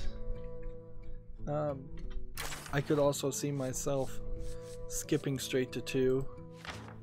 I need to finish The Evil Within 2. I purchased that, so that would be a slight higher priority. And can we watch and learn? No. And have we played anybody to add a friend? No. Alright. So our other thing is to just draw 30 cards, and notice we drew a lot of cards in those games and none of that counted. So let's just hop in here, and we were playing Hunter and we were playing Warlock before, so let's Warlock would be the right move to go by though, so let's just play Warlock again. Apologies for repetition.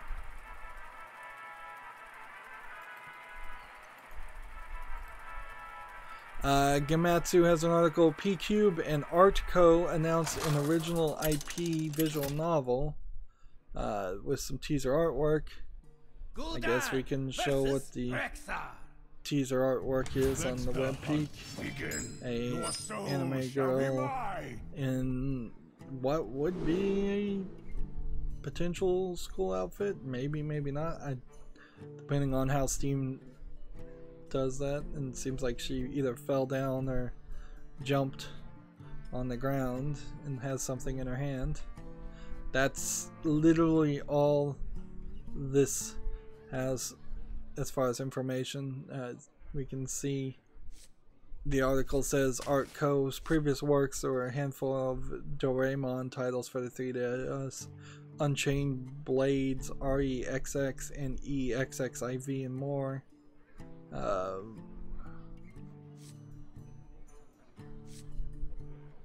Let's see. Just stick with that, I guess. And then P-Cube is the publisher that keeps, I think, getting in trouble with trying to publish games and then them not being censored enough for the UK, the US's likes. So I don't think they're a very good publisher, but people seem to keep going with them. Probably because they don't have much other options when it comes to visual novels. TechRaptor has an article. Resident Evil 2 is Capcom's biggest launch in 2 years, tops the UK charts. So it is in the #1 title, I guess, for this week. Kingdom Hearts 3 is coming out pretty soon, though, so Resident Evil 2's success might fall off a cliff if people really are going to play Kingdom Hearts 3. Like, that is questionable. But even after that, like Metro Exodus, Crackdown 3, and Far Cry New Dawn are all coming out in the next few weeks.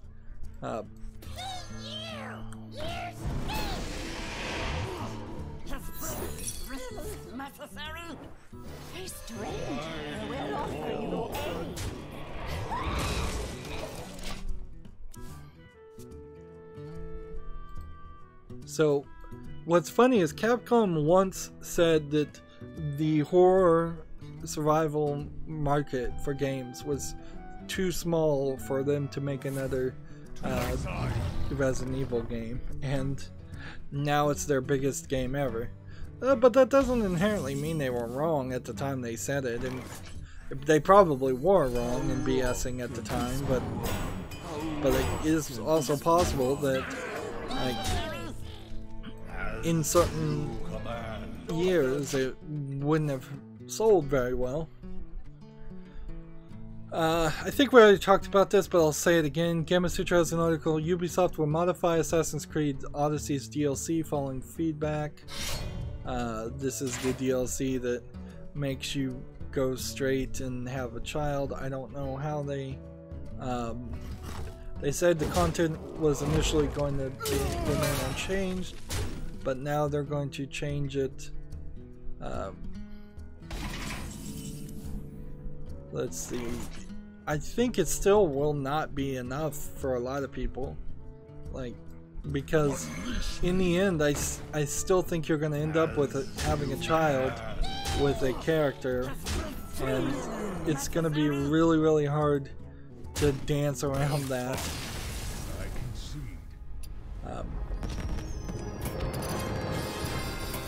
So I'm going to see if I can add this person as a friend so we can watch and learn.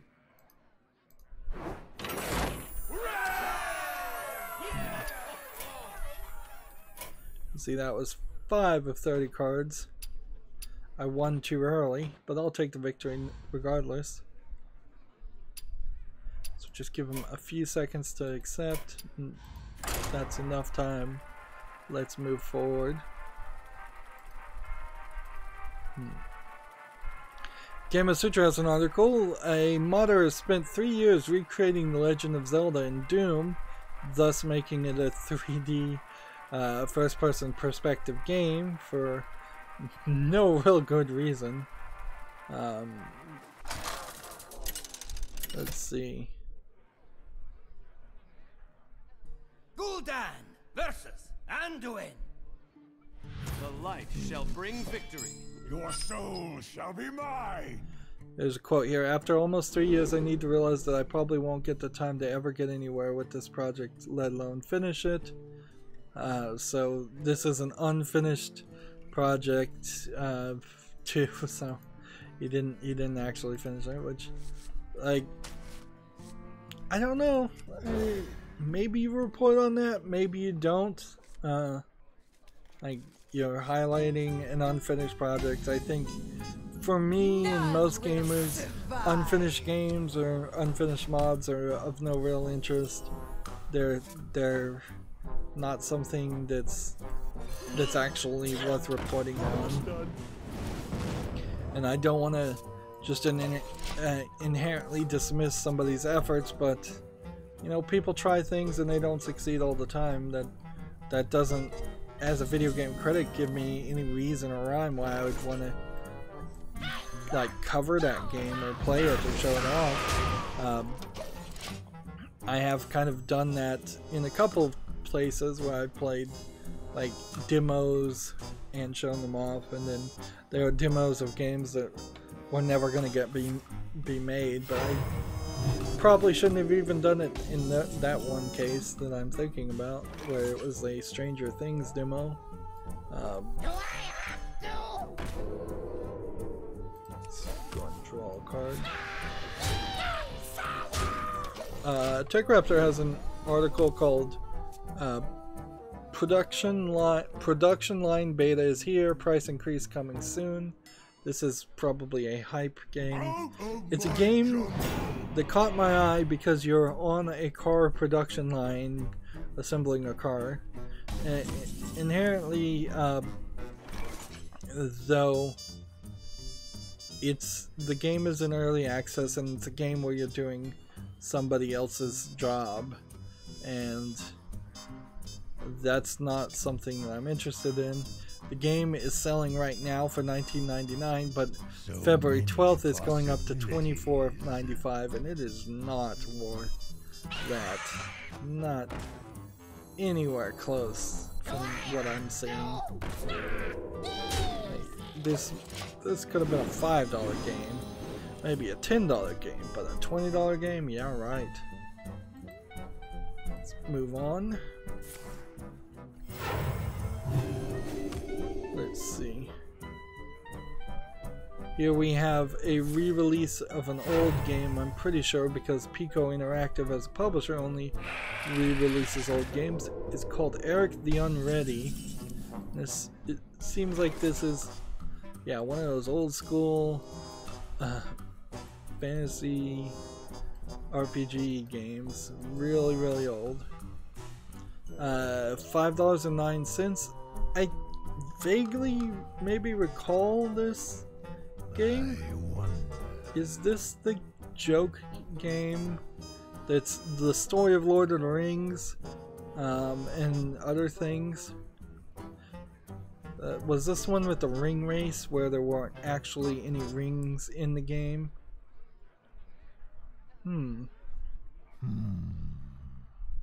Yeah, I think I may have played this back in the day for like an hour or two,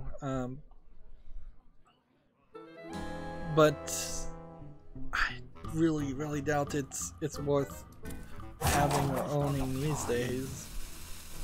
So many possibilities. Yeah, what could I really do with something like that is not a lot. Hit this, and hit this, and hit this. It just picked for me. Interesting. So yeah, if you have any nostalgia for Eric the Unready, you might be interested in playing that, but otherwise you probably aren't. But it is nice that Pico Interactive is spending the effort to re-release old things.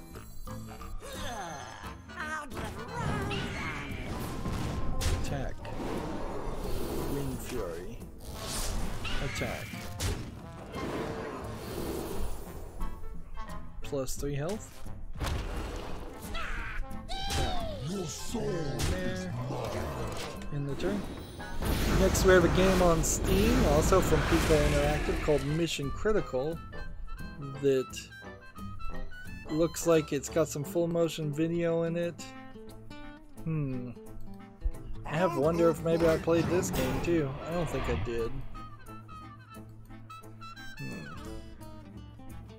$5.09. Arena's full. Beat it. Is someone injured?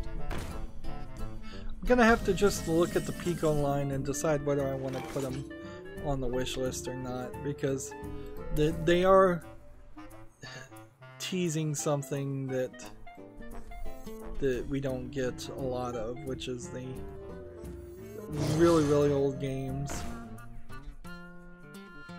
Right. Can I do anything to get rid of anything else?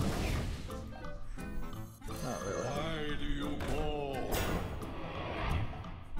So we'll attack here.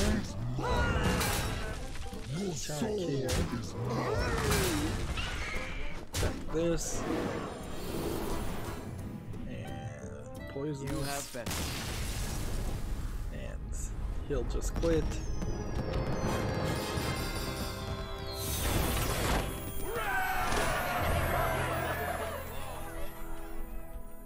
Now we've drawn 14 cards, and we'll go ahead and just again try to friend people so we can watch and learn. And just hop in.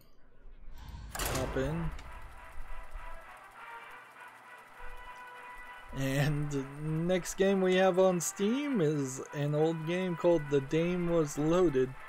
Now this isn't a game I played, but this does look like a game I totally would have played had I ever seen it. Again, Pico Interactive, old FMV game. This one's probably a shooter. I know that there were some shooter games where the story would play out and you had to shoot, and if you didn't shoot the right people at the right time, you would die, and the story wouldn't end. $5.09.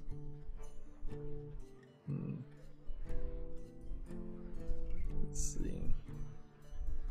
9 different endings over 40 hours of gameplay. Interesting.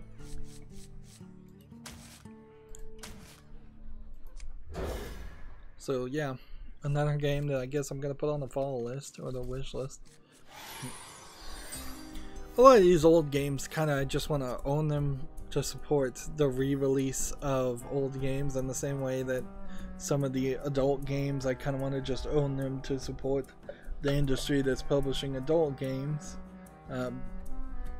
I'd love to have them, but as a video game critic, as a YouTuber, with time management being a big deal, I suspect some of these games will never get played in any sense. Let's see. Gamatsu has an article, Solstice Chronicles MIA for Switch launches February 7th. It's a top-down shooter.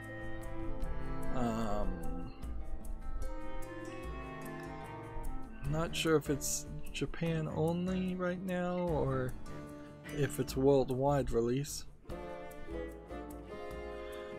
It doesn't look like there's anything too interesting about it.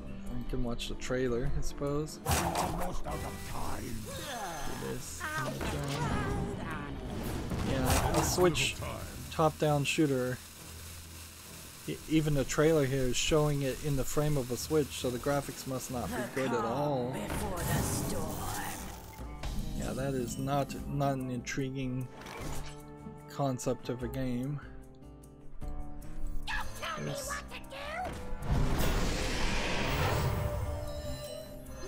that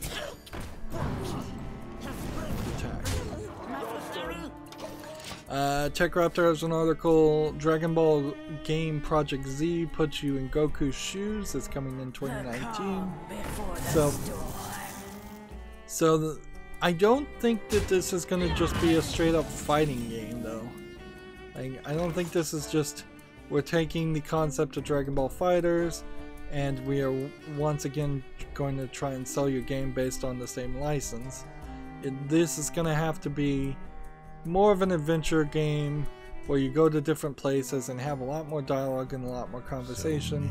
And in the end, I think maybe since Dragon Ball as a series is just so old, it might be better to sell it as a fighting game than it does to sell it as a story-based adventure fighting game, because the story's not that good, frankly, and everybody kind of knows it.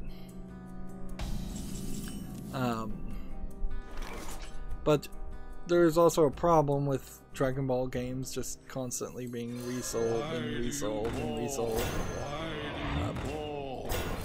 Meanwhile, there's DLC characters that add a couple more fighters to Dragon Ball Fighters.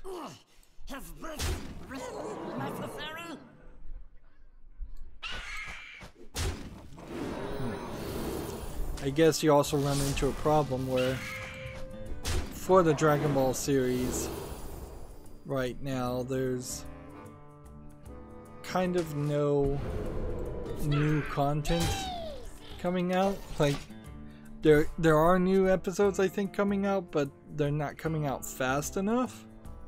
So what do you do with that?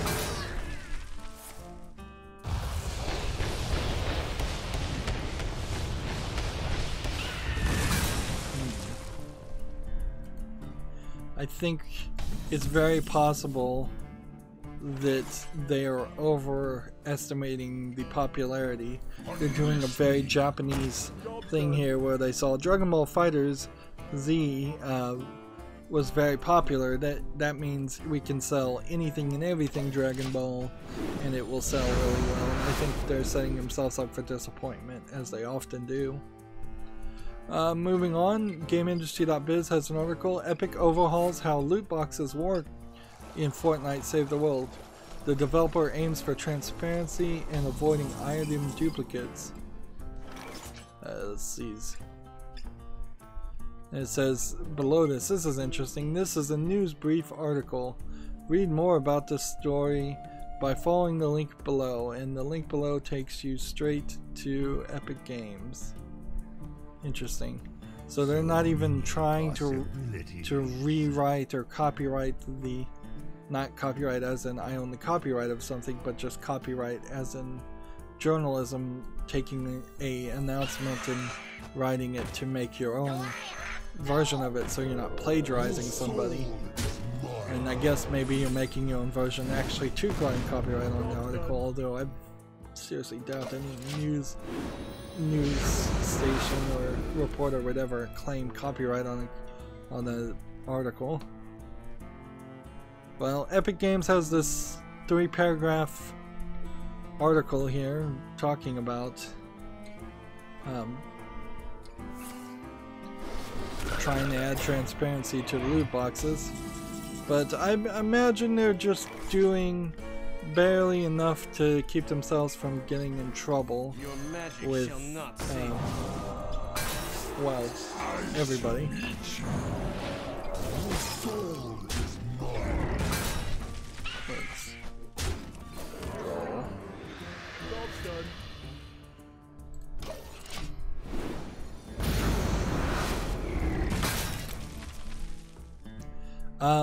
Somebody mentioned a couple of programs, one called LICECAP, L-I-C-E-C-A-P, and what was the other one called?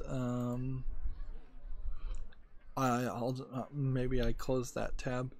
But they were programs that just take video and take screenshots and make animated GIFs. It was a video game programmer specifically talking about how people put up animated GIFs on Twitter and such of their games, and there's 2 open source softwares, one of which was called Licecap, so that, I guess that's as good as you're gonna get.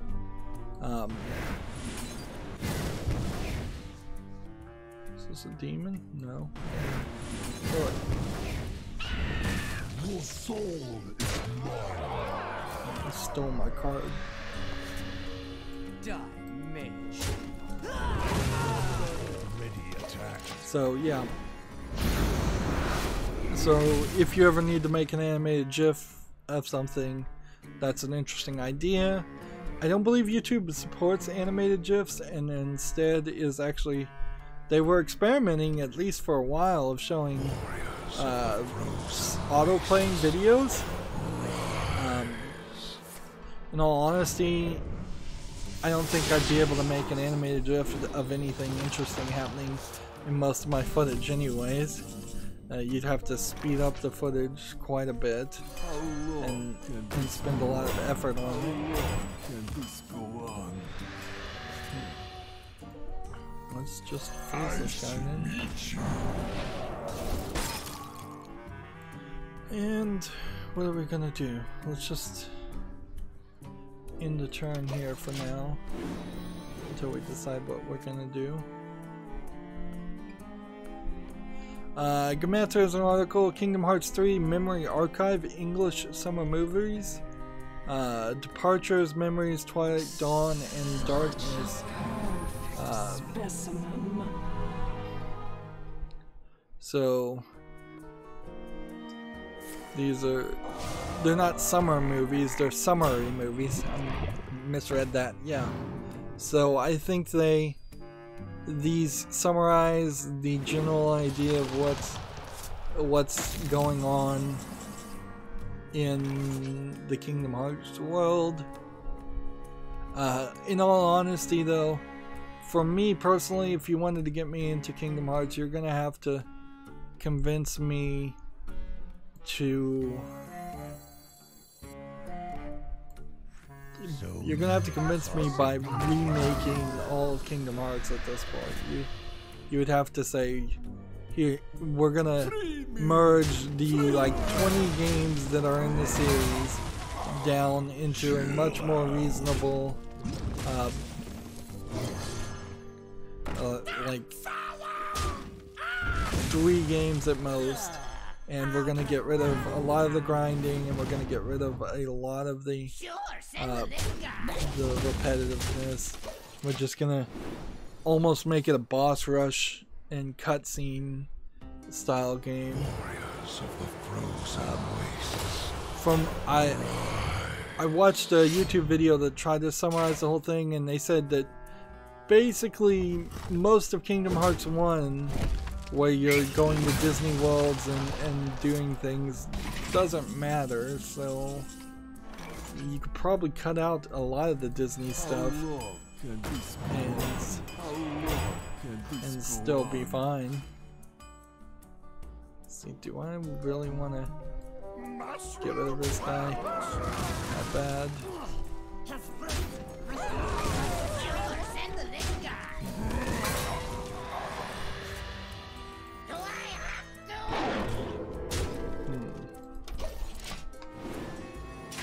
Let's see, next we have a game on Steam called The Pack.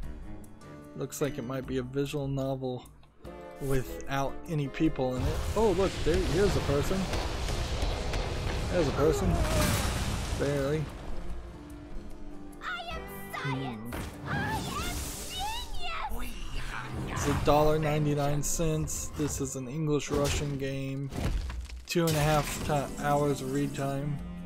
Yeah, it's a simplistic, just bad visual novel. Nothing here looks interesting.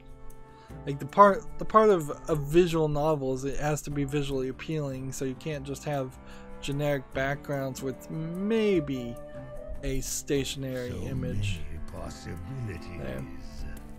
Even the Japanese are starting to move away from the way visual novels used to look into a more 3D animated characters.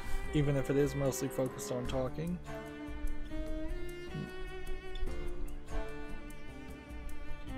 Let's see. Next we have a hidden object game on Steam called Tales of Sorrow Strasbourg Town. That's $2.99. HH Games, the same publisher. Man, they are flooding Steam with games. Apparently they have a lot of them ready and willing to go. But yeah, this is a hidden object game, so I wouldn't want to play it anyways. Even if it is cheap.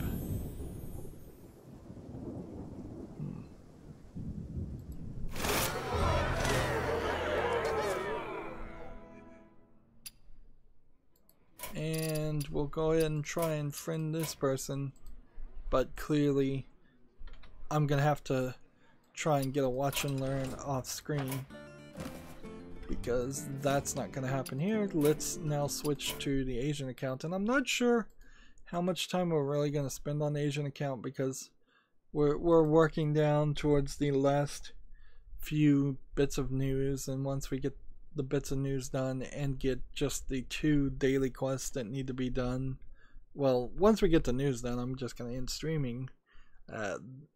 That certainly has been the new approach I've started taking with Hearthstone, is that I'm just not willing to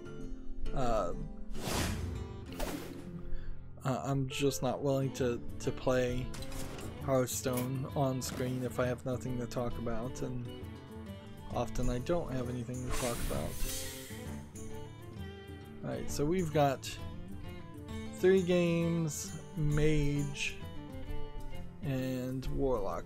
Warlock would win some more. Let's try Druid or Priest. Let's go with Druid. And we're looking for victories, so we'll do that. GameIndustry.biz has this article, The Crazy and Costly World of First 4 Figures, how one Facebook group is transforming the fortunes of the company making $600 video game statues. Let's see, this seems like an odd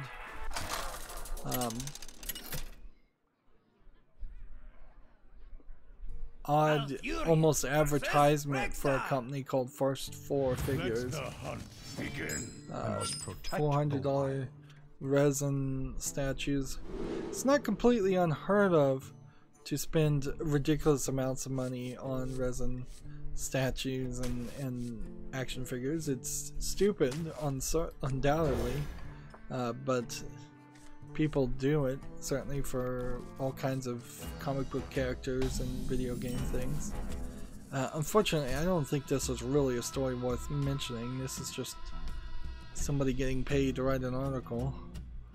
Or, yeah, probably from First 4 Figures. Job's done. Let's see. Moving on, Gamatsu has an article, Demo, D-E-M-O, Reborn, Taipei Game Show 2019 gameplay. Demo, I believe, is a musical game. That's a rhythm game.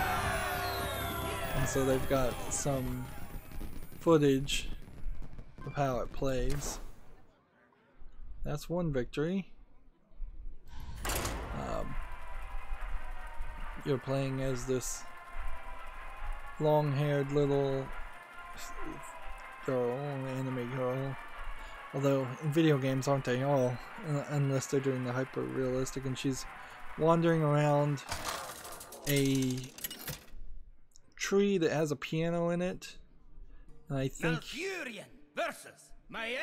think that's probably the menu.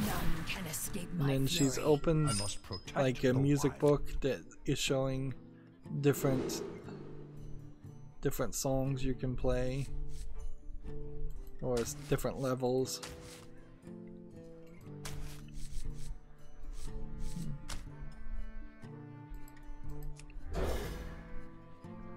Let me skip ahead. This is like a fraction of a 6-hour stream, and people are just talking.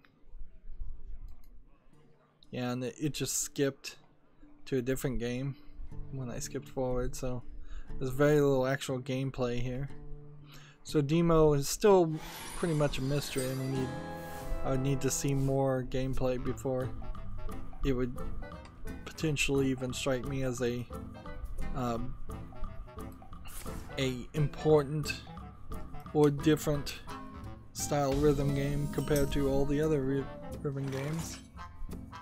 80-point quest. Let's see.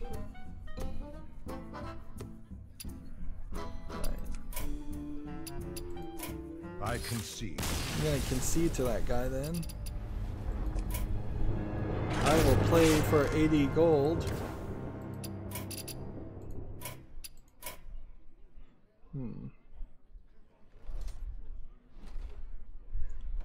And we'll take this and we'll play here. GIFcam is the other software to make animated GIFs. If you're interested in that.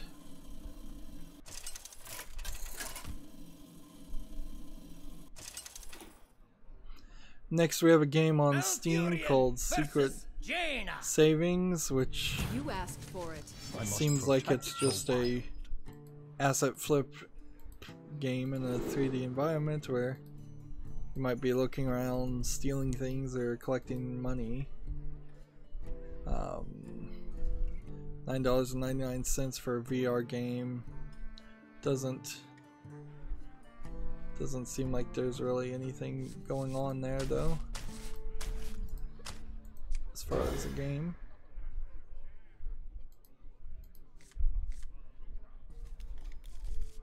Hello. None will survive. Yeah. Job Good. done. My Greetings, intern. Prove your worth, cur. Techcrafter has an article. Subnautica Below Zero launches on Steam, Epic, and Discord next week. So Subnautica Below Zero is a continuation sequel to Subnautica. It's an entirely different location with brand new characters. They're calling it an expand-alone title. So I guess the idea is Subnautica is the Pokemon Red and Subnautica Below Zero is the Pokemon Blue type idea of the game. Oh, by the way, I watched a speedrun of Pokemon Moon. Yeah.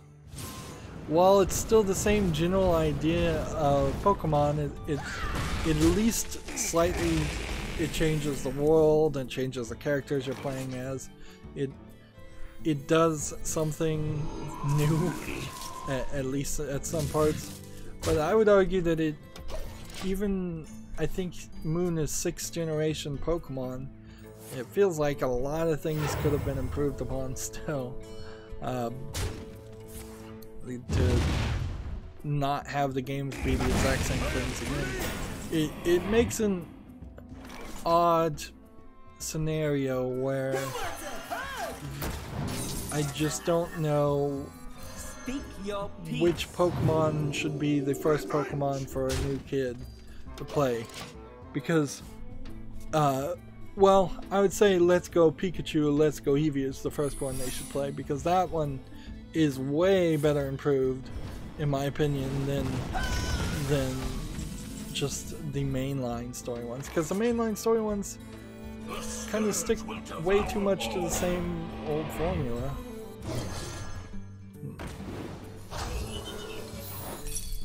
Let's see. That's good enough. Job done. Techcrafter has an article. The Humble Bundle Winter Encore sale ends Monday. So Humble Bundle is selling a bunch of games. It's not a real Humble Bundle, I don't think. I think it's just a sale on their store. And I don't generally buy games directly from their store. There's too many sales to deal with if that was the way things were gonna go. We will devour this world.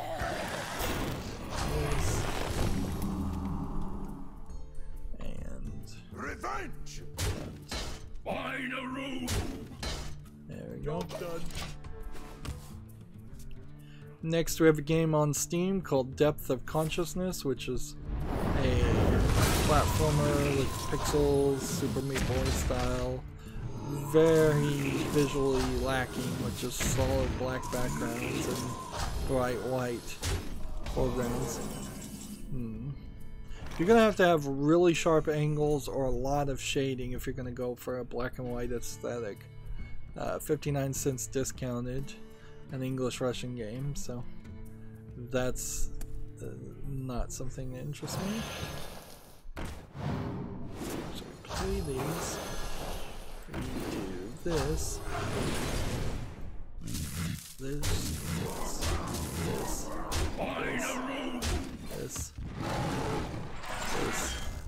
For the wilds. Job's done. Now he may have had to challenge me, so I may have just played him and challenged him and not allowed us to win the challenge a friend quest. So I'm gonna sit after I win here and see what happens.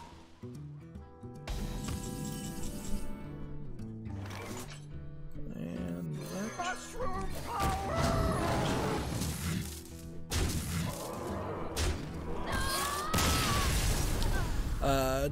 TechRaptor has an article, Durante co-founds a PC porting studio. Durante brackets Peter Thomaine. I see. Yeah, I think he had to challenge me. And 80-point quest. 80 points is the only one that I have. So is he gonna challenge me this time?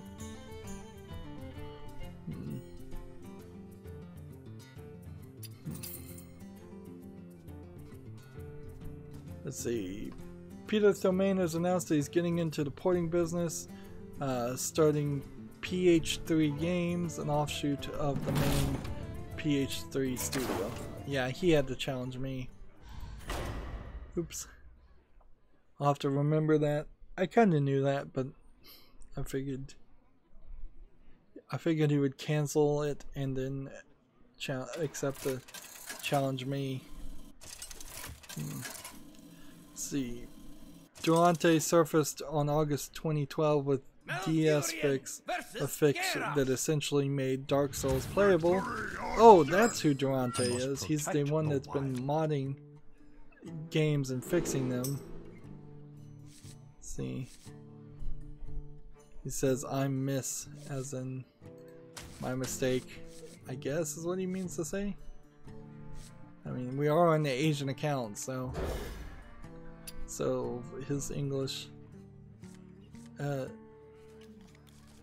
is probably not the best. So yeah, Durante, he's earned a reputation, according to TechRaptor, as someone who can take a game and bring it up to scratch relatively quickly.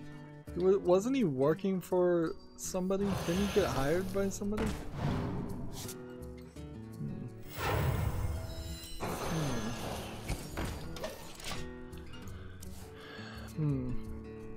What would be funny is if this turned into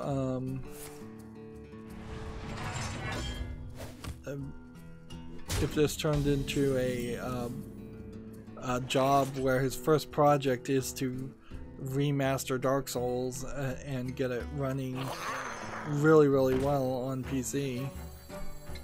Speak your peace.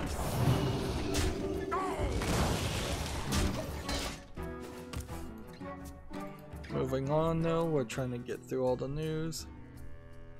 Next we have a game on Steam called The River, which is literally just a black screen for this major dark screenshot syndrome as I'm skipping through all these screenshots. I guess this video eventually started to play, but yeah, you can see this is just a asset flip horror style game. Early access, $9.99. Massive update. Yeah, right.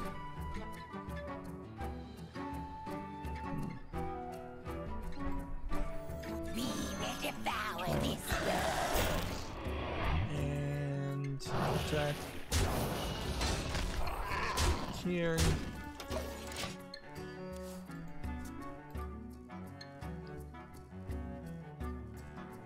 Your magic shall not save you. This next game is interesting. Let's play our turn first. Right, do this, or we can do this, or we can do this. Attack, attack, attack.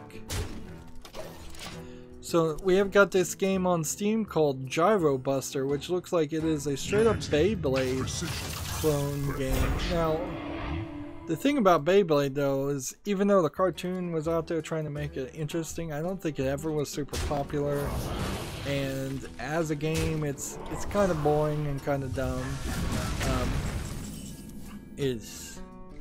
Yeah, so this really wouldn't be something I would want to put on my follow list. It's early access for $11.99. It has in-app purchases. Maybe this is popular in China, or Japan, or Korea, or Thailand, or just Asia in general. But yeah, certainly not something that ever felt like it was popular here.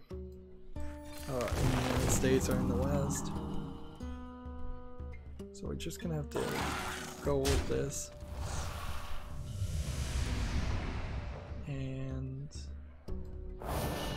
get rid of that. And Time waits for no one. that. Attack them. But that certainly is a unique style game. It's more interesting to see somebody make a Beyblade clone than yet another visual novel or asset flip game. Right. Let's see.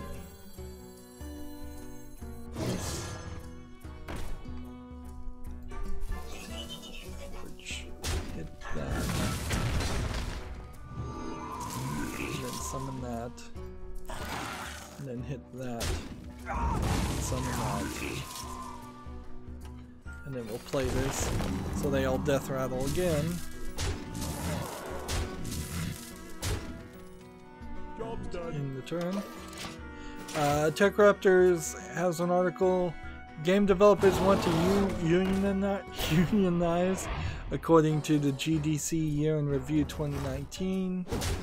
Yeah, no duh. I mean, this was a survey of developers at the Game Developers Conference. Not really surprising they want to unionize. The question is, will they succeed at unionizing? Because guess who doesn't want them to unionize? The companies they all work for. And I wouldn't be super surprised if the video game industry in general just thought we could just fire everybody who makes video games today and replace them. And they could probably get away with quite a lot of that. There's some numbers in this survey that are getting reported by TechRaptor, but the general gist is yes, video game developers spend a lot of time, a lot of effort, and get compared to other industries are underpaid and underappreciated. They should unionize. Good luck to them on that. it's going to be real news when they actually succeed at it, and not a second more earlier.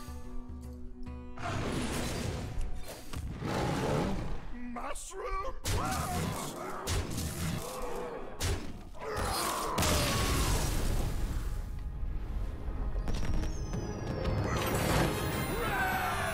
There we go. 80 gold and 60 gold. Which then that only leaves me with, let's see, mage class cards or 3 victories with the priest or warlock. I'm gonna go with mage class cards. And if we're gonna play, we might as well play ranked here.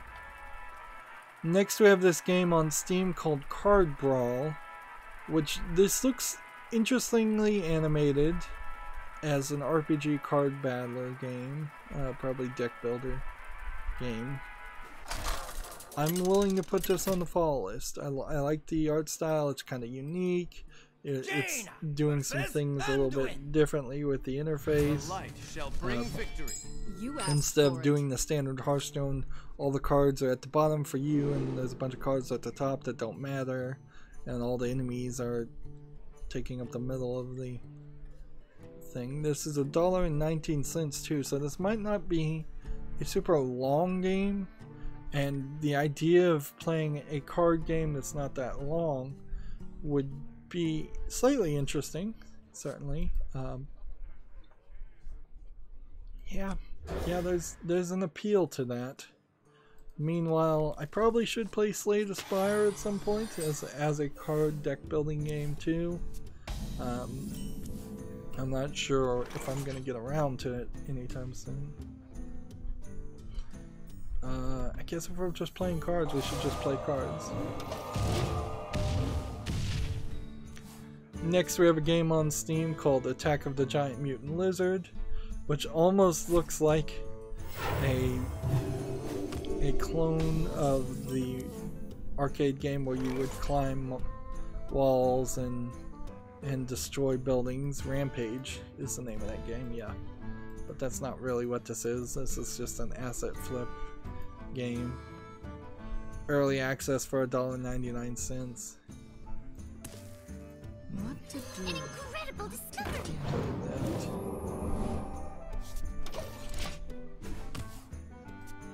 So of course, Attack of the Giant Mutant Lizard not making it to the wish list.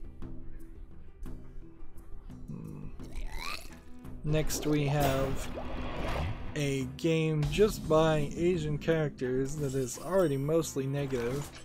Looks like it's a text-only game of some sort, probably a troll game. It looks pretty awful from the screenshots.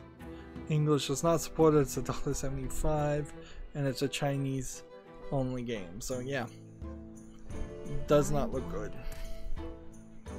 Secret damage, do 1 damage to a minion. If I played a coin, could I do this? Yes, coin, do that damage. I only have about 5 more games.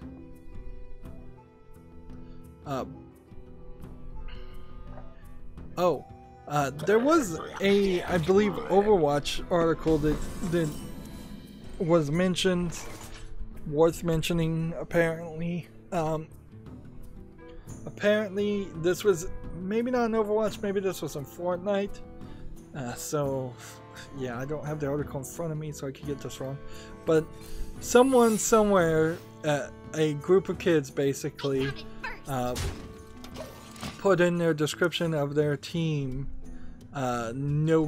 this might have been even Rainbow Six Siege, no girls as the descriptor. It's like, so the descriptor said something like new players. It may not have said new players, but something like that. Maybe it said where they were, so let's just say they were in Colorado. New players in Colorado, no girls.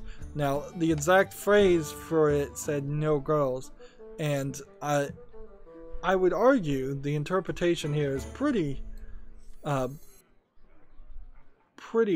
that you would immediately assume that means no girls allowed. as much as it might simply mean there are no girls in your clan. But I guess inherently, if you're describing your clan as there are no girls in it, that means no girls are allowed. So either way, it in the long run means the same thing. And apparently this has been an okay thing to do in many games. I get kind of the idea too. It's not too many. There have been gentlemen's clubs and ladies only clubs of sorts all over the place, although there are quite frankly a lot more places of prominence and power where gentlemen are only allowed and ladies are excluded. So yeah, I can kind of see whether it was Rainbow Six Siege or Fortnite or Overwatch we're saying here, and they banned the clan because it said no girls for being sexist. I can kind of see what they're trying to do. That being said, it's not really the place of a video game company. This is really where it boils down to. If you believe in free speech and the right to freely associate with people, that means sexist people should be allowed to exclude other sexes. Racist people should be allowed to exclude other racist people, even if it's disgusting. Someone injured? Like, nobody's gonna make a legitimate argument to say the Ku Klux Klan has to include minorities in it, because that's not really a solution to anything. That's just kind of forced integration that will only lead to resentment. It's much better to argue against the existence of such organizations instead of forcing and convince those organizations to shut themselves down and disband than it is to force something to disband and hide in the shadows. Generally speaking, my understanding as far as online was that most clans, most online players would love to have a female player on there. Now, maybe they don't approach the female player once she does join with the maximum amount of couthness, and maybe they're awkward and hitting on the female, but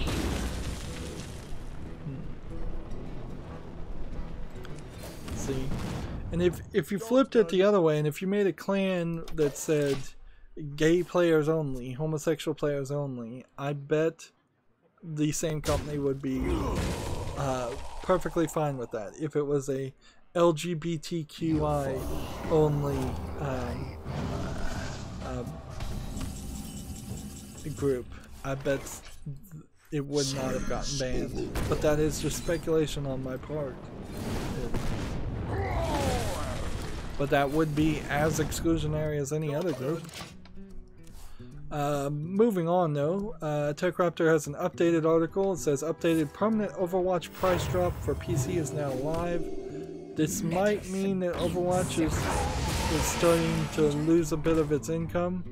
All games and the economy in the United States in general have been on the downslide, so the economy is just not doing great.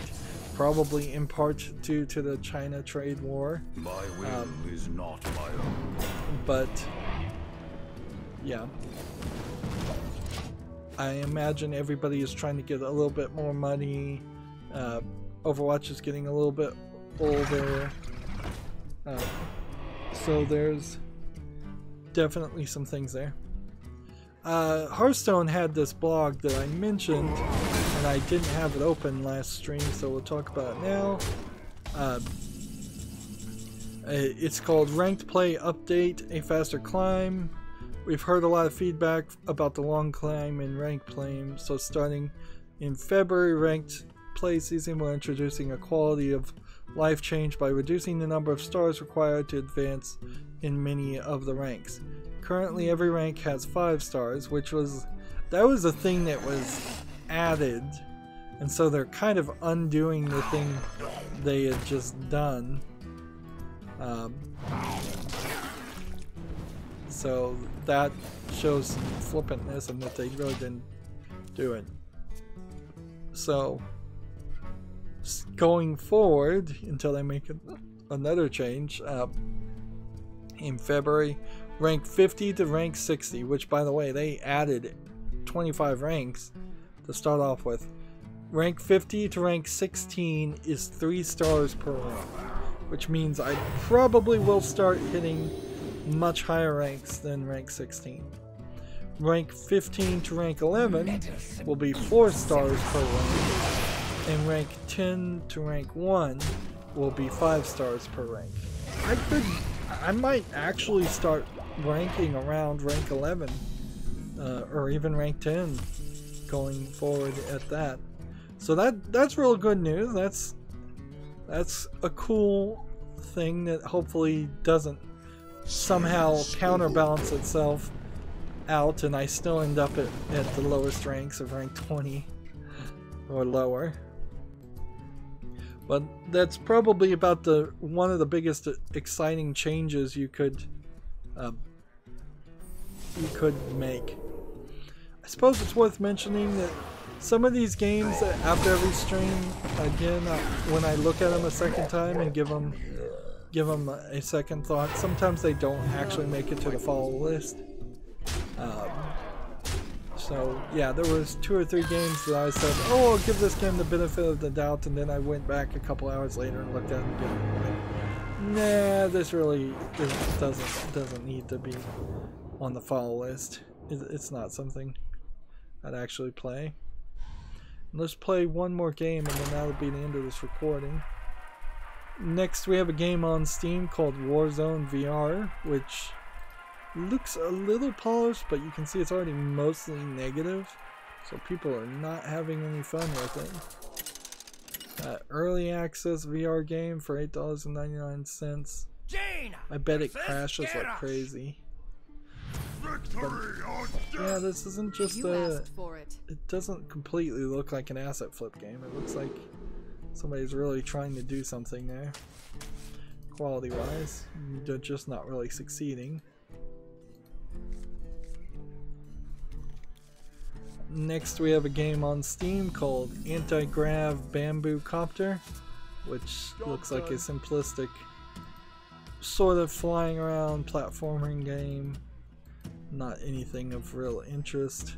It's $1.59 discounted. It's a Chinese game. Not really surprised there. I have like 2 more pages. Let's go ahead and play that. And then end the turn. Next we have a game called the Spook Inspectors, which if it wanted an asset flip game, it might be an interesting idea. Like a Ghost Hunter style game. You could start a game that way, but then I think in the first couple hours you would need to completely admit the house is haunted and have the person find some kind of weapon like a gun that could shoot ghosts.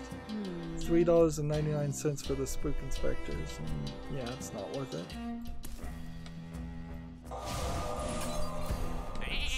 Do this. Do this. And return.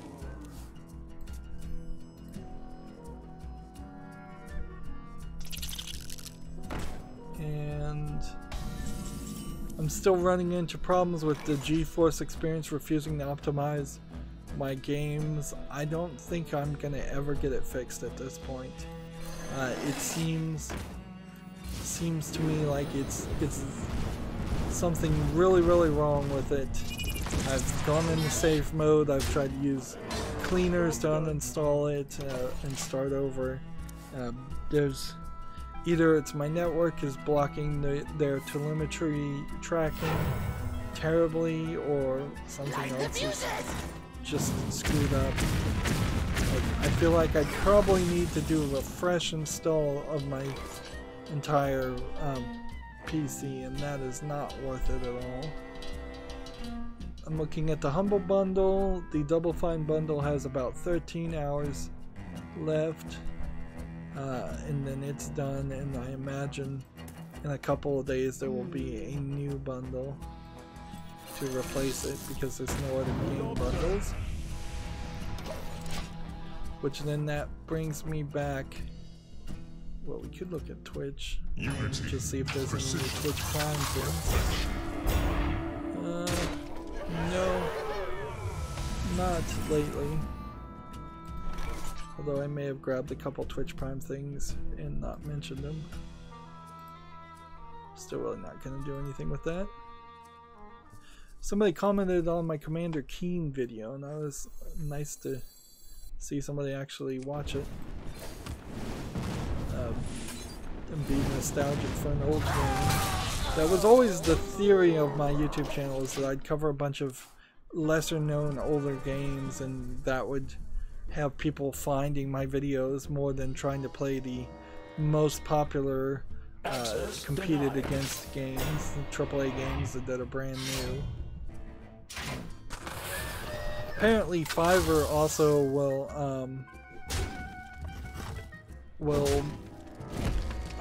allow you to hire people to make a logo, although I doubt me having a new logo would change or improve the channel by much.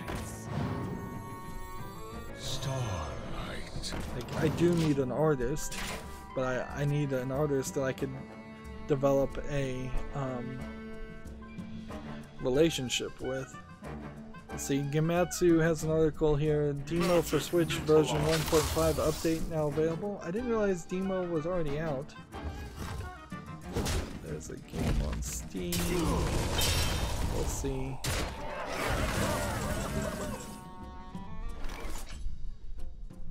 Let's see. Borderlands is trying to get people to follow on Instagram. Apparently this guy has a watch and learn. Mushroom power! Let's see. Epic Games has a tweet from 2 hours ago. We're aware players are experiencing issues while attempting to use the Epic Games service. We're working on a resolution and we'll keep you updated. No new update in 2 hours. How long do you go before you put out an update? That's a We have many secrets. interesting question. C6 plus 2 would be 8, plus this would be 11, so just pull that.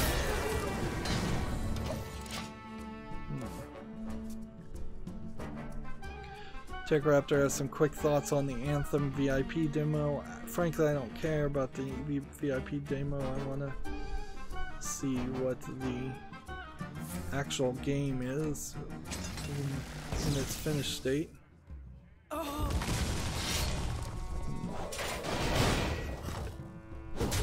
Switch system update 7.0.0 now available. Yeah, these are not particularly important bits of news.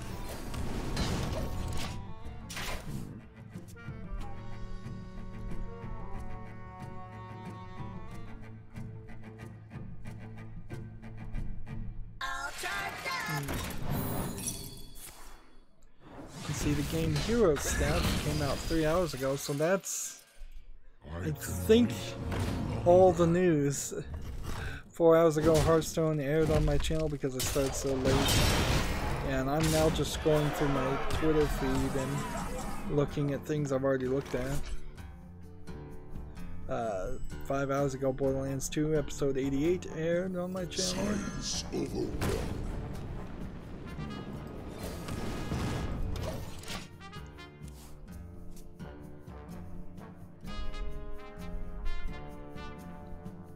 Yeah, I don't think there's anything else to really be saying. Yeah, there's no new news other than that. Okay, well, we've been going for about 3 hours. Again, I didn't break up the episodes. We got the 2 daily quests done.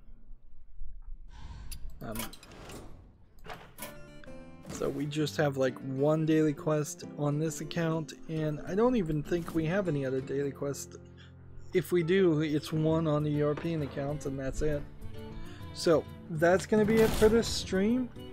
Oh, we gotta challenge a friend. Yes, we'll do a challenge a friend then. Might as well. What do we want to do? I don't remember what my daily quests were, so let's see. It wasn't druid, so it's gotta be priest. Let's take priest. Yep. Yeah. We'll just play this game real quick and then we'll wrap up and get another 80 gold. No real notification of when the next expansion is going to happen. Valentine's Day is approaching, so also at some point we're going to have to decide.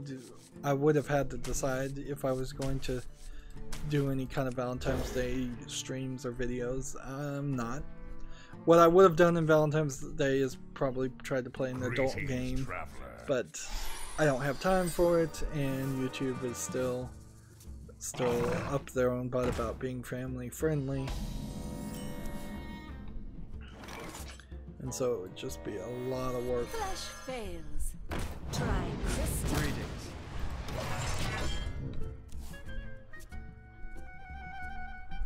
Yeah, I'm trying to scroll down my Twitter feed to see if there actually is any news that might pop up later, but I'm fairly certain nothing will. Like, Twitter's still weird about how you reach a certain point and then it starts showing you new content again. Crystallize. Even though it is in chronological order, supposedly.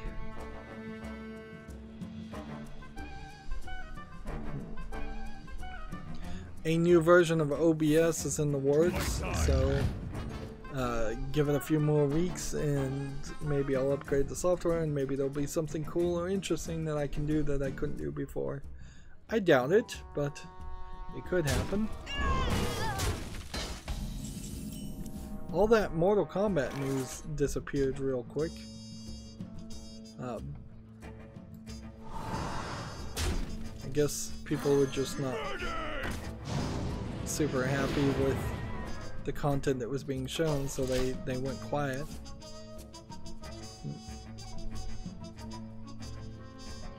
That was a bad announcement, quite frankly. Having live action actors that looked terrible play the characters of well-known people in the Mortal Kombat universe. Apparently it's Elijah Wood's birthday according to ThinkGeek. In the light's name.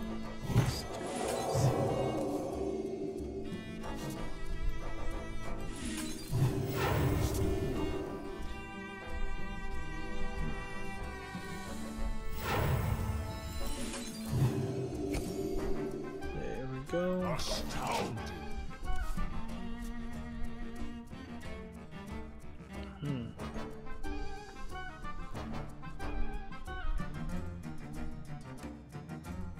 I was kind of hyped for Metro Exodus.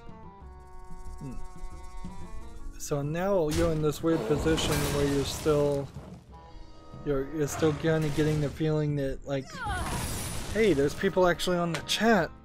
When did people jump on the chat? Must have been right as we're wrapping up. Let's see.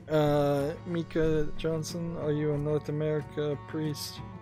I'm on the Asian account right now and I'm about to wrap up. I wonder. But I do, my main account is the Americas account.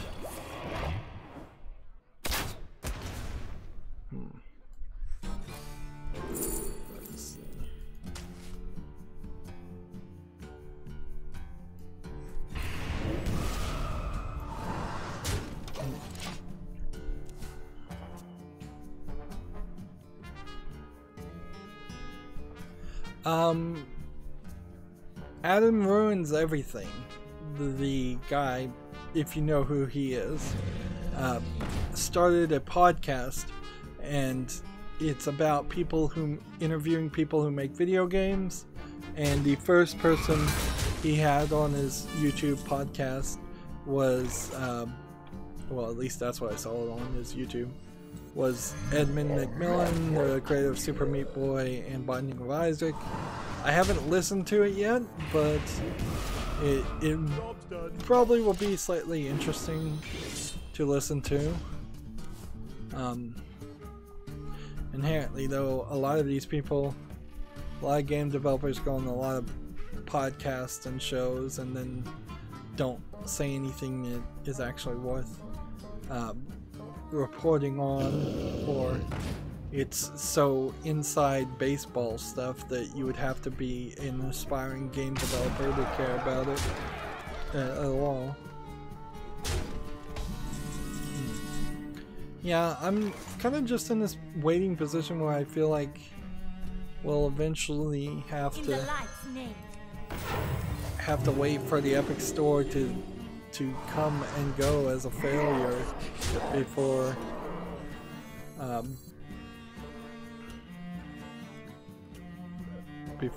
we can do anything more. I should have drawn a card. Yeah. Before we can get those games that are becoming Epic Store exclusives on Steam. Or they might be 6 months exclusives and then come to Steam. I'm really not rooting for the Epic Store to succeed. So I'm hoping to see that their sales are not great and people abandon it as a concept really quickly.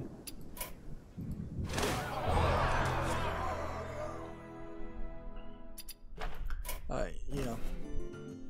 Was playing the right thing. It was Priest of Warlock, but I would have had to win. Okay, well, on that note, we got another 80 gold. We're doing good on gold. That's it for this stream. Thanks for watching. As always, I ask you to like, share, subscribe, comment, and watch every second of my videos. If you want a friend to follow me on any social media sites, there's a bunch of links down below in the description. And if you want to support me even further, there's a link to Patreon, or you can friend me on Steam and gift me game off my wishlist. Have a good evening. Thank you for watching again.